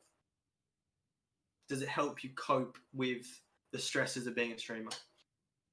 So I'm a bit different. How this question is worded, I'm very different. So when I join an org, I don't really talk to the people in it. I'm just in it. So like it's kind of like Buzzkill started to do like, you know, the content creators get together. I left the chat because honestly I feel as if like it doesn't, I'm not trying to sound horrible, but I'd rather utilize my time into starting to stream, get more ideas instead of, I already have a good group of friends that stream.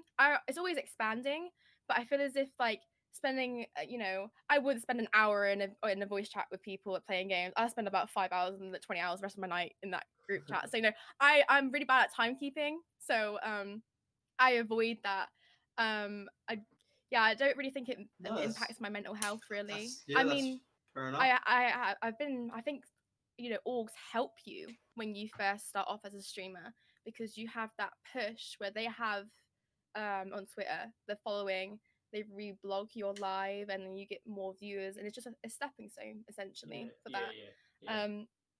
But there's a period in your life where you realize a streamer, you're excelling and you're pushing them up with you. Do you know what I mean? You excel as a streamer. And I like to kind of think I want to be here with these people, not me be up here and them down here. I want to kind of be here on the same level. But so that first kind of helped motivate you. Yeah. I mean, for me personally, being a socially, and I'm sure Spug is the same, like it's a massive family kind of feel at socially. And we all, like me personally, the thing that drives me on so much and to be the best version I can be and do the best work I can do, and I said this in the podcast before, is Jamie. Like, I honestly, he's one of the best people I've met, and he has massively helped me mentally. Like the last couple of days, I've had some really deep conversation about in real life stuff, and I'd like to think that that's at most orgs that'd be the same. Like if you needed it, there'd be someone at Buzzkill you could speak to. But it's particularly like, that's a really good way of thinking about it, because you know, I'm particularly like very closed-minded about orgs. I haven't got to the level where you're at yet, where I didn't even know really that was kind of a thing. Like I just thought in my head, I'm like, oh, under an org, all we have to do is just rep it. I don't join parties or anything like that, or don't. I feel as if there would be support there for me, but I don't feel as if like it would be something. I'd rather have support from my friends instead of someone in an org. This is my different experience, basically. Is there's definitely orgs like that. Oh yeah, 100%. And I think in a sense, socially is kind of a little bit different when it comes to stuff like that. That's good though. And I met Spug from socially, Josh from socially, and it's all about. I mean, yeah, I guess it just comes down to it's just a different kind of vibe, which is kind of where that question came from, because it massively helped me. Yeah. But as you say, that I mean, you opened my eyes with that question, because I've never been asked that. I mean, and it's kind of opened my eyes to see that, you know, it's not the same at every org. Yeah, definitely. Which our socially chat, 9 times out of 10 every day, people are having conversations all day. Every morning, someone puts morning. Every morning, people put morning. I mean, I've left mine because I can't mute my chats for some reason. My Twitter's just bugged, so I can't literally. I hate being notified if it's nothing to do with me. You know, it just make any sense to me. I'm a bit muted. But I when I first started streaming, I had a bad incident happen. So basically, I joined an org. You know, stepping stone was really good so far, and then some people, for some reason, because you're brand new, you don't know the ropes or anything, some people just like poach you. Do you know what I mean? Like they kind of, not other orgs poaching me because I'm under an org, it's the people within the org. They kind of just like make you feel as if like you're the cash cattle, and you just kind of, they own you. I hate that when they think they own you. Oh my god. It was the whole org. It was one person. Yeah. And because he had a hidden agenda, which is what annoyed me when I found out. Off now. Yeah, it's reaching places. I fully agree with that. There's two different approaches to being in an org. Two different approaches to being a person in an org that has some form of power. There's the one of, you know, you understand that you're on the same level as the people in your org. Or yes, you've got this little bit of power. You know, you're a manager or a director, saying you've got that title. But at the end of the day, people in the org, they're still people. They've got lives. You don't own that person. They're not contractedly, like, it's different if you're at work and they're your manager. You don't own that person. They're not contracted to socially, for example. And I think you get the people that take the approach of, they think they own you. You have to do this at this time, or else, you know, or else. I hate that. And I think that is the worst type of person to be in an org. I mean, and the worst type of person to have in your org. Yeah, exactly. I mean, what was it? I thought about leaving before because, you know, we as content creators, we were like, I understand there's two sides to an org. There's the esports side where, you know, where you put most of your money into, and then your jerseys and all that, and then there's the other aspect of your content creators, which are dishing out your advertisements to, you know, your org essentially, because they're streaming. So basically, he wasn't in the org when I joined. Eventually, he evolved into the org, and I was gonna leave before he joined. So I was planning on leaving. I said that I feel a bit neglected as a content creator because we don't host anything like meetups for content creators. We don't do any activities. I felt like leaving. I felt really neglected that I just had to broadcast, and I was doing it for free as well. At that point, I was doing it for free. So it like, what am I getting out of this? I'm not getting my retweets, blogs, or anything like that. You know, nothing's happening. How am I being benefited from this? I'm not being respected at all. When he joined, he helped me quite a lot. He helped me sort out my stream, and this is why I hate it. It's that manipulative relationship you begin to have. They help you so much, and then when you do something wrong, it's like, no, you shouldn't be doing that. And I explained what it was, you know. So it helped me, and he'd say like he also streamed. He was averaging about 2 to 3 viewers. He wasn't doing that good himself, and I just started, so I was like, you know what, I always help you. I'll raid you stuff, and I did. I helped him quite often. Got to the point where I started getting above, you know, 5, above 10, and above 15, and then I got a message from like, I think it's a company that was doing coupons, something like that. And you know, because I'm brand new, I'm kind of scared. Companies just approached me like, "Oh, can you do a video about coupons for us?" And I was like, "I'm sadly gonna have to decline." And they gave me like £100 per the video, and I was like, "I don't want to, because I just don't really." Because in my head, I want to excel as a streamer. Imagine if you get to like, you know, Alinity's kind of level, and how much popularity you have, and then someone's like, "Remember this video you did like when you first started?" How embarrassing is that going to be? Like, how my image? And I was like, no, I denied it. And I told the guy, he essentially became my stream manager. And I told him this, and he then said to me that I'm an idiot, that I shouldn't have like rejected that offer because it's really good for my career. And I said to him that I'm leaving the org eventually. And then he said to me my stream was going to die, that I wasn't, you know, I wasn't going to do well. And that's what I'm gonna say. You know. Big for F you. Yeah, I mean, the type of relationship it was is that the reason why he kind of wanted me to do so good was because he was the stream manager. Essentially, if the content creator side was doing so well, he'd eventually get paid for his title. Yeah. People always have hidden agendas sometimes, and that's why I hate it. I hate trusting people. I put him on a pedestal where I was like, I'll support you, I do all of this, and he just basically backstabbed me and said my stream's gonna be nothing. And you know, it was a massive motivation. So thank you for that. Honestly, I really do appreciate that. I mean, because can we name this person or not? Sorry, we naming and shaming or not? I mean, I don't think you know him, but I don't. Keezy, there's a guy called Keezy. It's nothing really big. No, I just this is why, like, in my opinion, yeah, like, I respect anyone that starts an owns an organ. I just don't like well, I don't like the amateur organizations as much. Certain amateur organizations, yeah, because I feel like every single org that I've joined in the past, bar like 1 or 2, like TD was one which I got all the support I ever wanted, but like whenever I joined, it was just sort of like they thought that because I'm repping them, they don't need to do nothing for me. I need to do everything for them. So I need to be on their schedule. Yeah. I need to do this for them. I need to do that. And I'm sitting there going, what am I getting out of this? Maybe like 2 viewers, 3 viewers max. Yeah, I'll get a follow from everyone in the group, yeah, but they won't tune into my stream. So yeah, like, what am I getting here? You're trying to make me like the cash cow, or trying to make me the guy that's going to do this, everything.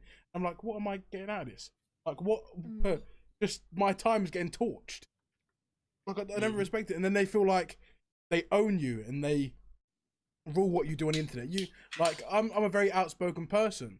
Like I like to speak my mind, and I'm getting told that I can't speak my mind, or that the things that I say are too controversial, or the things that I say are too deep, or I shouldn't be speaking out about certain things because it's a bad image.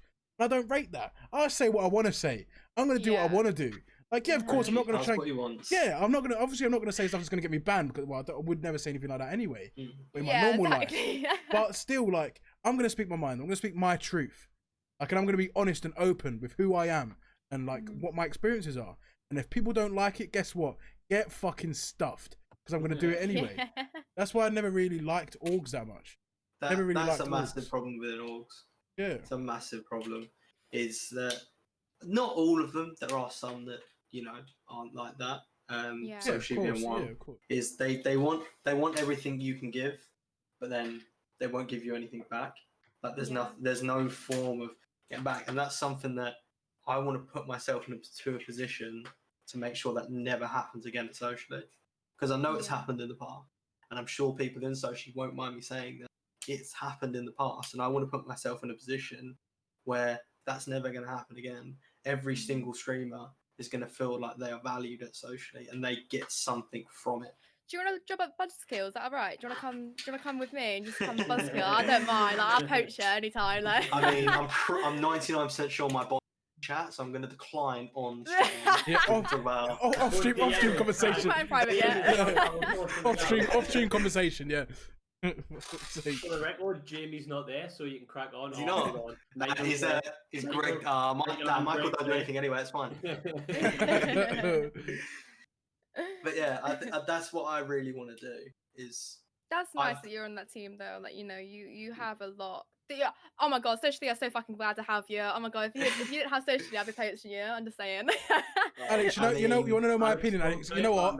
I'm gonna say I've been bottling this up for a long time. You don't know my opinion, yeah? You deserve a lot better than socially. I said it, man. I said it, bro. You deserve so much more than that. Like, in my opinion. Give me the gas. I know it's true, though. The amount of time and work that you put in, and the amount of effort and the time of your life that goes into what you do, and the fact that, like, you dedicate yourself to it, even though you've got other things that you're doing on a day-to-day basis, you still make the time to dedicate yourself to it. And all I see is you come into our calls and you're down after a meeting or whatever, because all the information you have to process and everything that's going on, you deserve so much more than that, bro. Not like, down, seriously. Stress, but that also affects your mental. That affects your mind. And you're in such a good headspace, you're in such a good like path, and you know what you want in your life, that, in my opinion, I'd fucking leave. And I'd search for better. That's just me. That's just me. That's me. I mean, it comes down to, like, when you have an obligation to be underneath an org, there's gonna be, regardless, like in life, you're gonna have hard times. In an org, you're gonna have hard times as well. You're gonna have to do things that you don't fucking like. You're gonna have to come into a call and be fucking stressed the fuck out. Like, that's what's part of being an org is. You're part of a huge database of people you have to deal with, and it's fucking stressful. But I don't believe, if you feel like it's affecting your mental health, then I'd leave. But if you really want to pursue that, I'd say go for it. But just know when to stop. I kind of agree with French, and I kind of agree with my point as well. Yeah, I mean, I'm not gonna sit here and say I'm gonna leave socially live on stream. It's not gonna happen. And a massive reason as to why I put so much work into socially is the people in socially. Yeah. I'm not saying that, if an offer came in, I wouldn't think about it. There's been offers and there's been conversations around leaving socially, which I'm open and honest with Jamie about. And I've said to him that, I see his dream, and everything you've just said to me, if you spoke to Jamie, you'd say exactly the same to him. He is honestly one of the best people you ever meet, which is why I give so much to him. But if the right offer came in, I'd leave. But why? But it's got to be, for me, it's got to be a step up. It can't be a step, sideways. Or a little bit up. It's a little bit up or sideways. It's got to be that step upwards for me to. So you can get further in the career that you're pursuing. But I love the gas. Thanks, Rich. This, like, if say you got socially to a position where that you could do what you say that you want to do, think of the self-achievement that you would feel after all that as well. Do you know what I mean?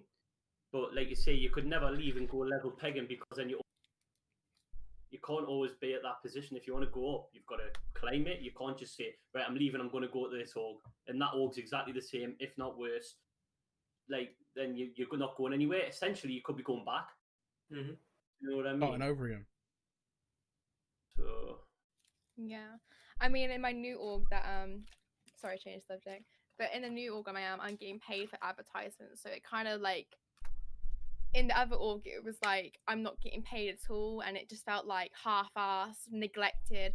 But knowing you're getting paid and you have to do certain things in order to have a contract, so it's kind of like it makes you feel more safe and feel like you're doing something and being appreciated back in a way. Do you know what I mean? Because I'd want Buzzkill to grow, I'd want me to grow as well, because essentially we're growing together, Buzzkill grows, you grow, yeah. Buzzkill grows. It's I Unfortunately, that's how it works in orgs. I think eventually, if someone's bringing in a lot of viewers and a lot of like customers for you, I feel like they should be, it's like a side job as well. You're bringing in customers. I feel like you should be paid for it at the same time. That's just my belief, though. I think a lot of people would have seen recently, haven't streamed as much. So I was streaming like every day, something stupid like that. And since like I moved a little bit within socially, again, it should be announced soon, Jamie. I've found like everything I've just said has happened in the last like month, and I found what I really want to do, and that is helping grow the organization and the streamers within it. Because if I can do that, I'm going to grow as well. People are going to start talking about me as, whatever position it is, what I'm doing. People are going to start talking about that, which helps me grow. So if, let's say, like Spug's averaging 5 viewers, he starts averaging 20, but then they're like, well, but who's driving socially forward? And if they go to Spug, like, you've seen so much improvement right now. Where did that come from? What changed your mindset? And he goes, oh, I said, I had a couple of conversations with Alex, and and he was the one that gave me the tools to do it. That's for me everything. Absolutely everything. The backbone of the org, essentially the backbone, but you've helped the org so much. It's nice to work on a plan together and have the same view as well, and then grow together. I like that aspect. Yeah. Do you think orgs benefit a small streamer as much as what they're made out to? As in, so a small streamer, right? They get that out there. So a small streamer, you get your followers from the org, but then after that, what's the next part? Because it's rare that people in the org still tune into your streams. Do you know what I mean? True. I'll just use Alex and French for example. Alex and French are in my org. So I join the org, the first stream, my stream pops. I've got 20 viewers because everyone in the org's in the stream, they're following the stream, they might sub to the stream, but then after that initial stream, what comes after that? Because it's not very often that they're still always in your stream. Like, and then you lose the sub after a month, they're not going to resub. Do you know what I mean? So do you think, for being a small streamer, do you think it's more beneficial? Or do you think it's this is the part. I understand your question, but it depends on if it's a male or female. Yeah, this is where I'm getting at. You know exactly what I'm trying to get at. Yeah, true. Yeah, and it depends if the male is good at a game, or how he is. I always think as a streamer, male streamers, there's 3 things or 4 things that you grow on: your personality, your gameplay, or there's something else that you grow on. Just your personality, how funny you are, and your gameplay, and how caring you are. I feel like that was a bit iffy though at the same time, because you can't just grow off how much you care. Like, I would go into French's chat all the time. I love him. I love him already. He's a nice guy. He's so like outspoken, and he understands. What I mean, it's really hard to find people like that. But and when it comes to a girl, I think more men just want to watch women on Twitch. So it's a bit coming off that subject a little bit. It just depends on what kind of woman or what kind of man you have. I get that point. Yeah. Unfortunately, it comes down to who you are, and that's. I mean, that is what it should be. Actually, not who you are. It's about how you look. Mainly, it's about how you look and how you act. Like you've said, you jump into Frenchy's chat. I sit in Frenchy's chat all day. I sit in a chat with them all day because I can. Because I could sit there, have a conversation with French all day, and not get bored. Yeah. And like, I couldn't. I haven't got bored since on this chat. Like, that's the harsh reality of streaming, and that's why it affects so many people mentally, because they don't have it, whatever it is. They can't find it in them. I'm a firm believer in everyone has it. Everyone can do it. Everyone can do what they want to do. Yeah. But you've got to find it, and a lot of people give up before they find it. Yeah. It's just so easy to give up, though, isn't it? Yeah, it's about how you get back up, innit? How you get back up and move forward. If you get knocked down, can you get yourself back up? Can you get yourself back up and get back up? I mean, I wrote a tweet ages ago, and I said, like, I really appreciate male streamers because you're competing mostly against women that have the spotlight because they have a pair of tits and a vagina. So it's kind of like, you know, you're going in a career where potentially you could really make it by a thin like feather, or you really couldn't, just because females are highlighted on Twitch, you know. So I made that tweet, but no one really liked it or anything. So I felt like I'm not being sexist, but like I really appreciate men that want to be streamers, because it's like you're making that push. You made you wanted to have that motivation regardless of what is kind of come across and what's going to tell you no, you're still going to stream. And I really do appreciate that as well. But yeah. I mean, on the same kind of leaf, I appreciate female streamers for doing it. What I mean by that is I appreciate female streamers like you that do it because they want to stream. Yeah. A lot of female streamers, and they'd argue this, but they get into streaming because they know they look good, they've got a pair of tits, people are going to watch them. I appreciate the female streamers that go through it, take the people that come in and say, you're just doing this because you look good, you're just doing it because you want boys to come in. When you're not, you're doing it because you want to create content. I appreciate them so much. It's more entertaining. That's more entertaining to watch as well.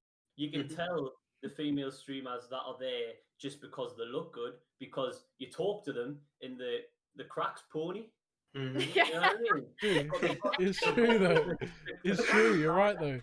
You go in, you have a bit, you see, you talk, right, and then it's like maybe a one-word answer, or they're bypassing your comment because they want to speak to the E-boy that's gifting them 50 subs a day. Yeah.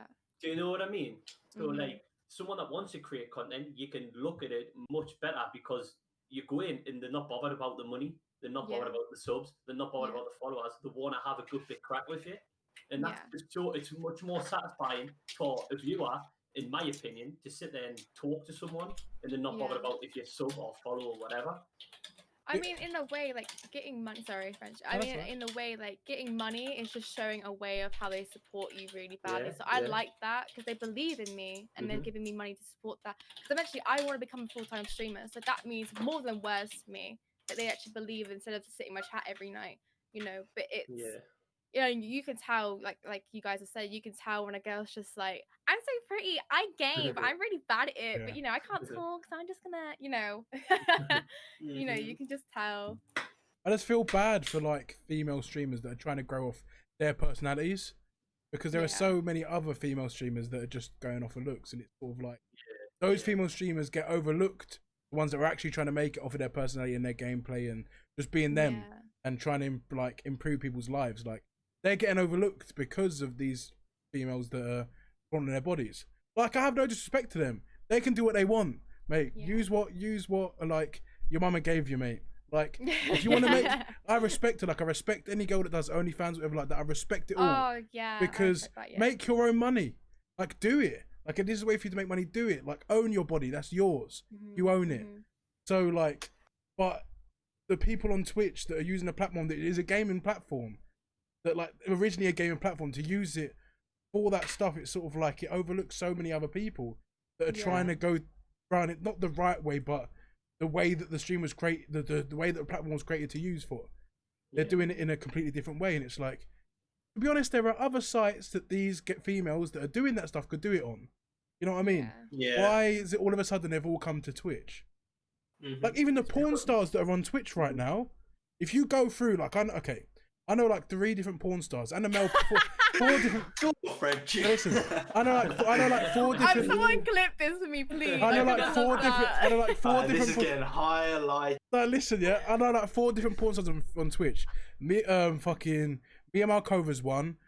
Sasha Grey, is she one as well? There's a guy called Manuel Ferreira who's a male like streamer, and if you look at all of their streams, not one of them is sexualizing their body. They're literally playing games, talking to their stream, and doing what you should do on Twitch. They're the sort of people that are like, yes, they're porn stars. Yes, they have a porn career. They've made loads of money. Do it on the right platform. But on Twitch, they are the complete different to what you'd see them on their other platforms. And yeah, and I respect that as well. Like I'm an advocate for porn stars. I'm an advocate for sex workers because I really respect it. Because when I was younger, I wanted to be a porn star. And no, this is me being real though. Like I wanted to be a porn star, and I looked really deep into the industry and how it was, and I decided not to because of how badly women were treated. And I didn't respect that. And I didn't like that, so I was like, no, I can't get into it. It might have changed now a bit, but back when I wanted to get into it, I was like, no, because of the way the industry is, and I couldn't see myself abusing the system like that. So I said no to it. Are you? No. You're coming with me anyway as well. You're coming with me. but I am a big advocate to like for OnlyFans and for like sex work and all of that stuff, because I think that anyone that's brave enough to do that and make the money through that, mate, I respect you. I fully respect you. I mean, personally, like, you know, I'm on the same page as that. I mean, some men may look at it like not wife material, but it's just down to the type of man you have. I mean, I've never thought about doing an OnlyFans because I didn't like, for me myself as a woman, I don't really think for me I would really like that, but that's just me. I'm not trying to say that I hate every woman that does it. I have friends that are strippers. I have friends that have OnlyFans. Do you know what I mean? I go out with them all the time. I say to them, like, you know, they get upset and they're just like, oh, they're questioning themselves, and I'm like, but you're making money. Hello? Like, I mean, I'm, as French has put it, he's an advocate and he appreciates anyone. I appreciate anyone that finds something that they love doing. And I hope that the only reason they're doing it is because they love doing it. Yeah. If they love doing it, go for it. You can do whatever you want. As long as it's within the law, do what you want.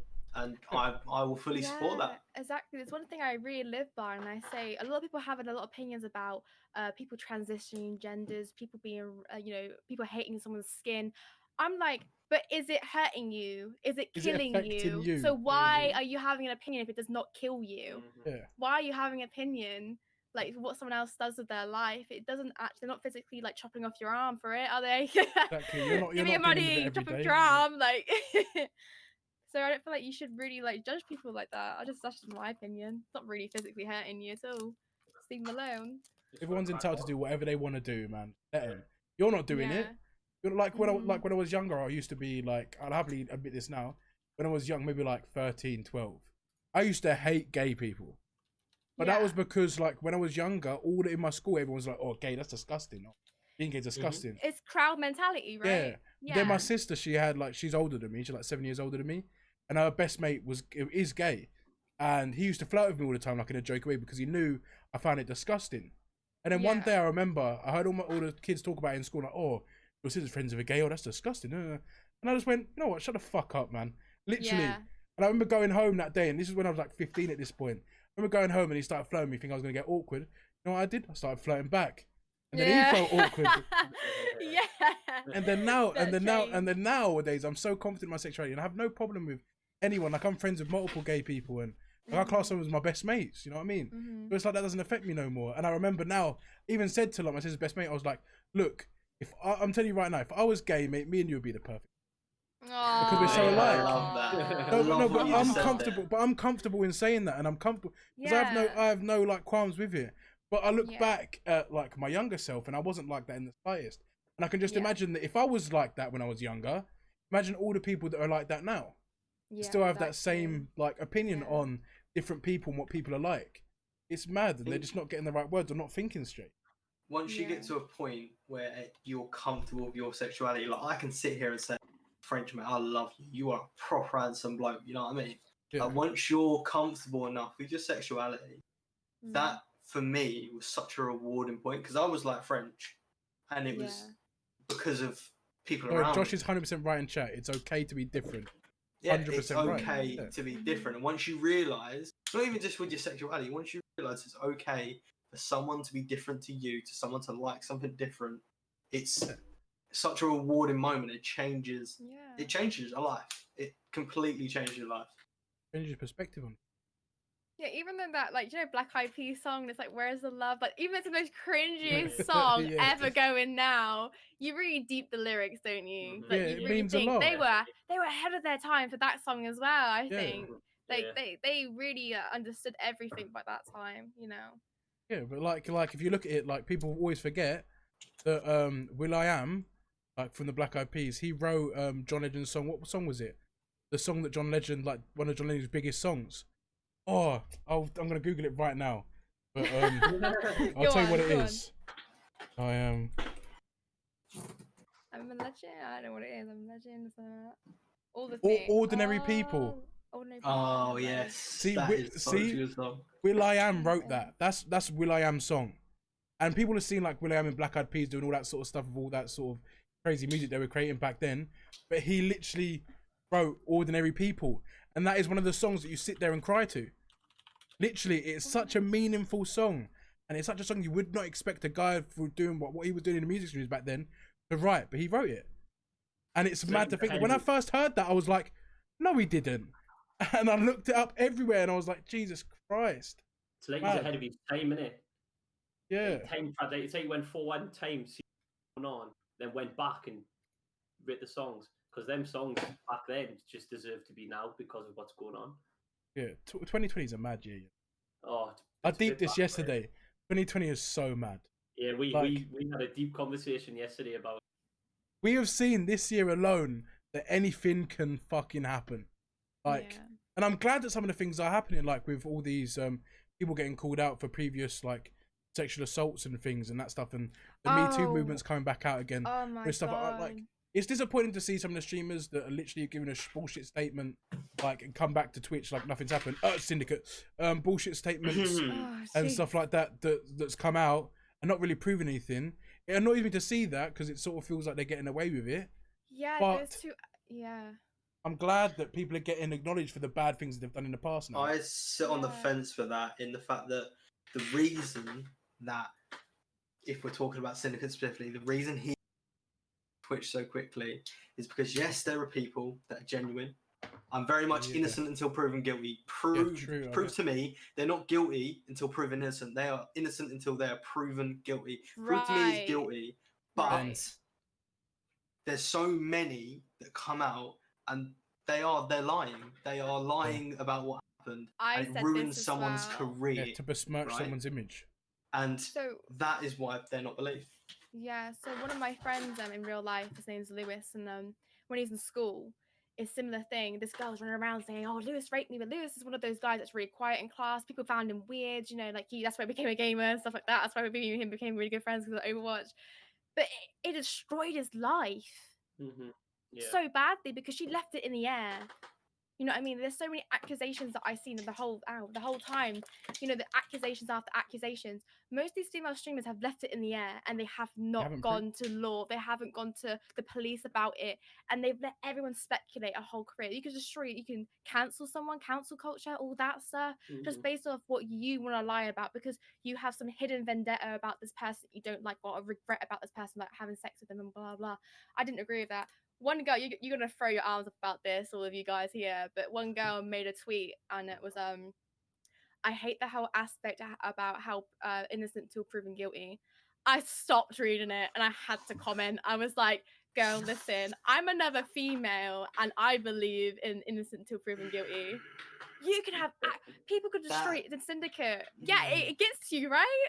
That gets me. That gets you. I'm with it in anything, not just sexual abuse or anything. But if a girl came to me and said, my boyfriend's hitting me, prove it to me, and then I will support you. If you can't prove it to me, if you're just telling me that he's hit you, or you're telling me that he raped you, I mean, I could say that you raped me tomorrow, and you know what I mean? Like I could just say that because I want to ruin your career. Yeah. And you see what's mad is the difference is though, if you were to say that to like what's so fucked up. If you were to say that a woman, I know exactly what you're saying. This is what I don't agree with. If you were to say that a woman like raped you, then that woman was to say that you raped her, mate, you're gonna get laughed at, and she will get proper like, oh my god, he's such a bad person. And like, understand it happens like, but what we've got to realise is that it happens both ways. Like, men do get raped. Yeah, okay, there is a higher percentage of women that get raped, but men do have that as well. But men like, they have this bravado and this thing where they're too scared to open up about it. You don't hear about the whole mental health part as well. Is men don't speak out, because when men speak, they get laughed at.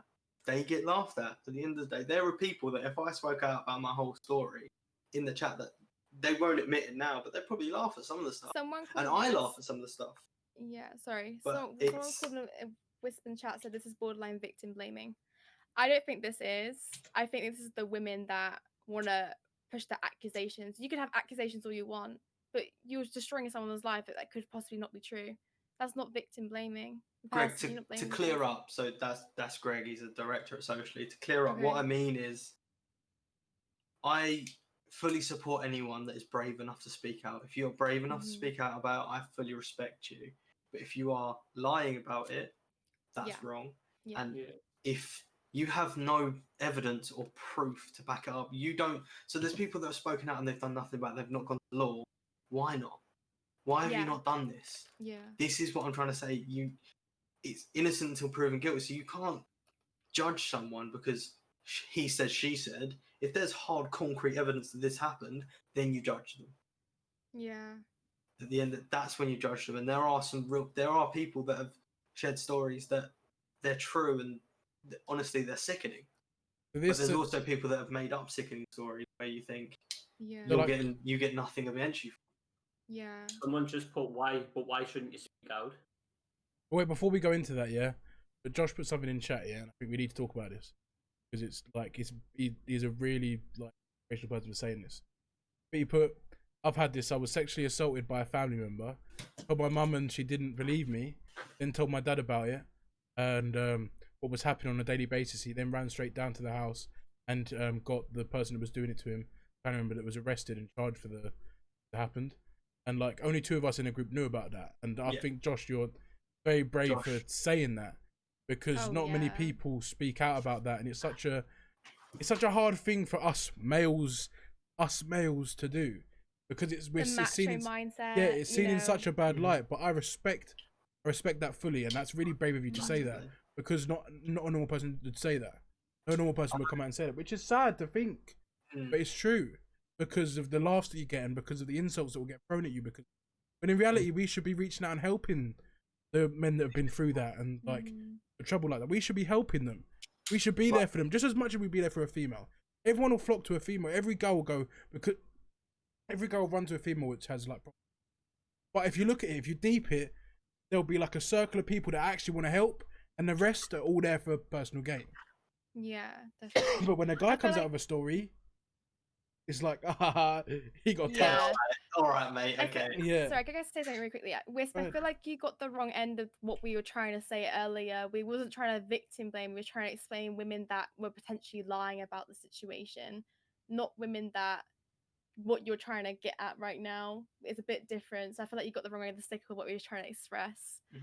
And that's fine. I mean, Greg, if you want to speak about it when we get off stream, you're more than welcome to come in the chat and we'll have a chat about it. Going off what Frenchy just said about Josh, I knew about it, and I believe it was Frenchy was the other person who knew about it. And Josh struggles a lot to speak out, and I feel that he is just so he speaks out to me, he speaks out to French. Oh, mine and him was a 5 a.m. conversation. That's what I do. It's 5 a.m. and we get deep. That's my time of the night. It's 5 a.m. in the morning. If you ever need anybody, French is there. I'm there at 5 a.m. We all have a good, deep conversation with you. Yeah. Josh knows that, like, if he needed me, like, he told me about this, and we were having a conversation about a lot of aspects of his mental health, which I won't go into. It's not my place to say it, and he knows that he can reach out to me about at any point, and he's always said to me he's not comfortable coming out about that specifically. Yeah, I'm shocked he's I feel that he's come out about this because of us speaking on the podcast.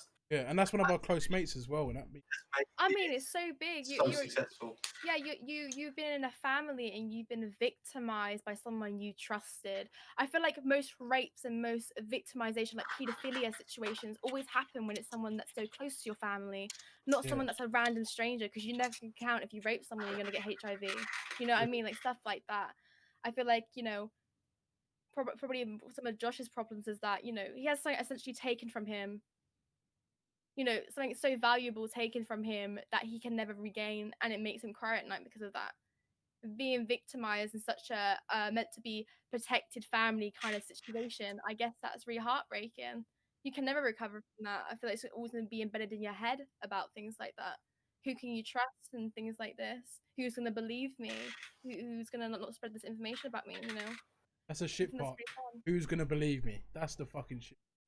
Like, I feel so bad for whoever thinks they have a story to tell and they know they have a story, something bad's happened, and they go, who's going to believe me if I say this story? That breaks my heart. Because it's like, you've got a story to tell, you've been through some shit, and you're worried if someone's going to believe you or not. You shouldn't even have that worry. I'm going to start crying when you put in chat. When you put in chat, I'm going to start crying in a minute. Josh, we love you too, man. We love you, Josh. We love you too. We're always here for you.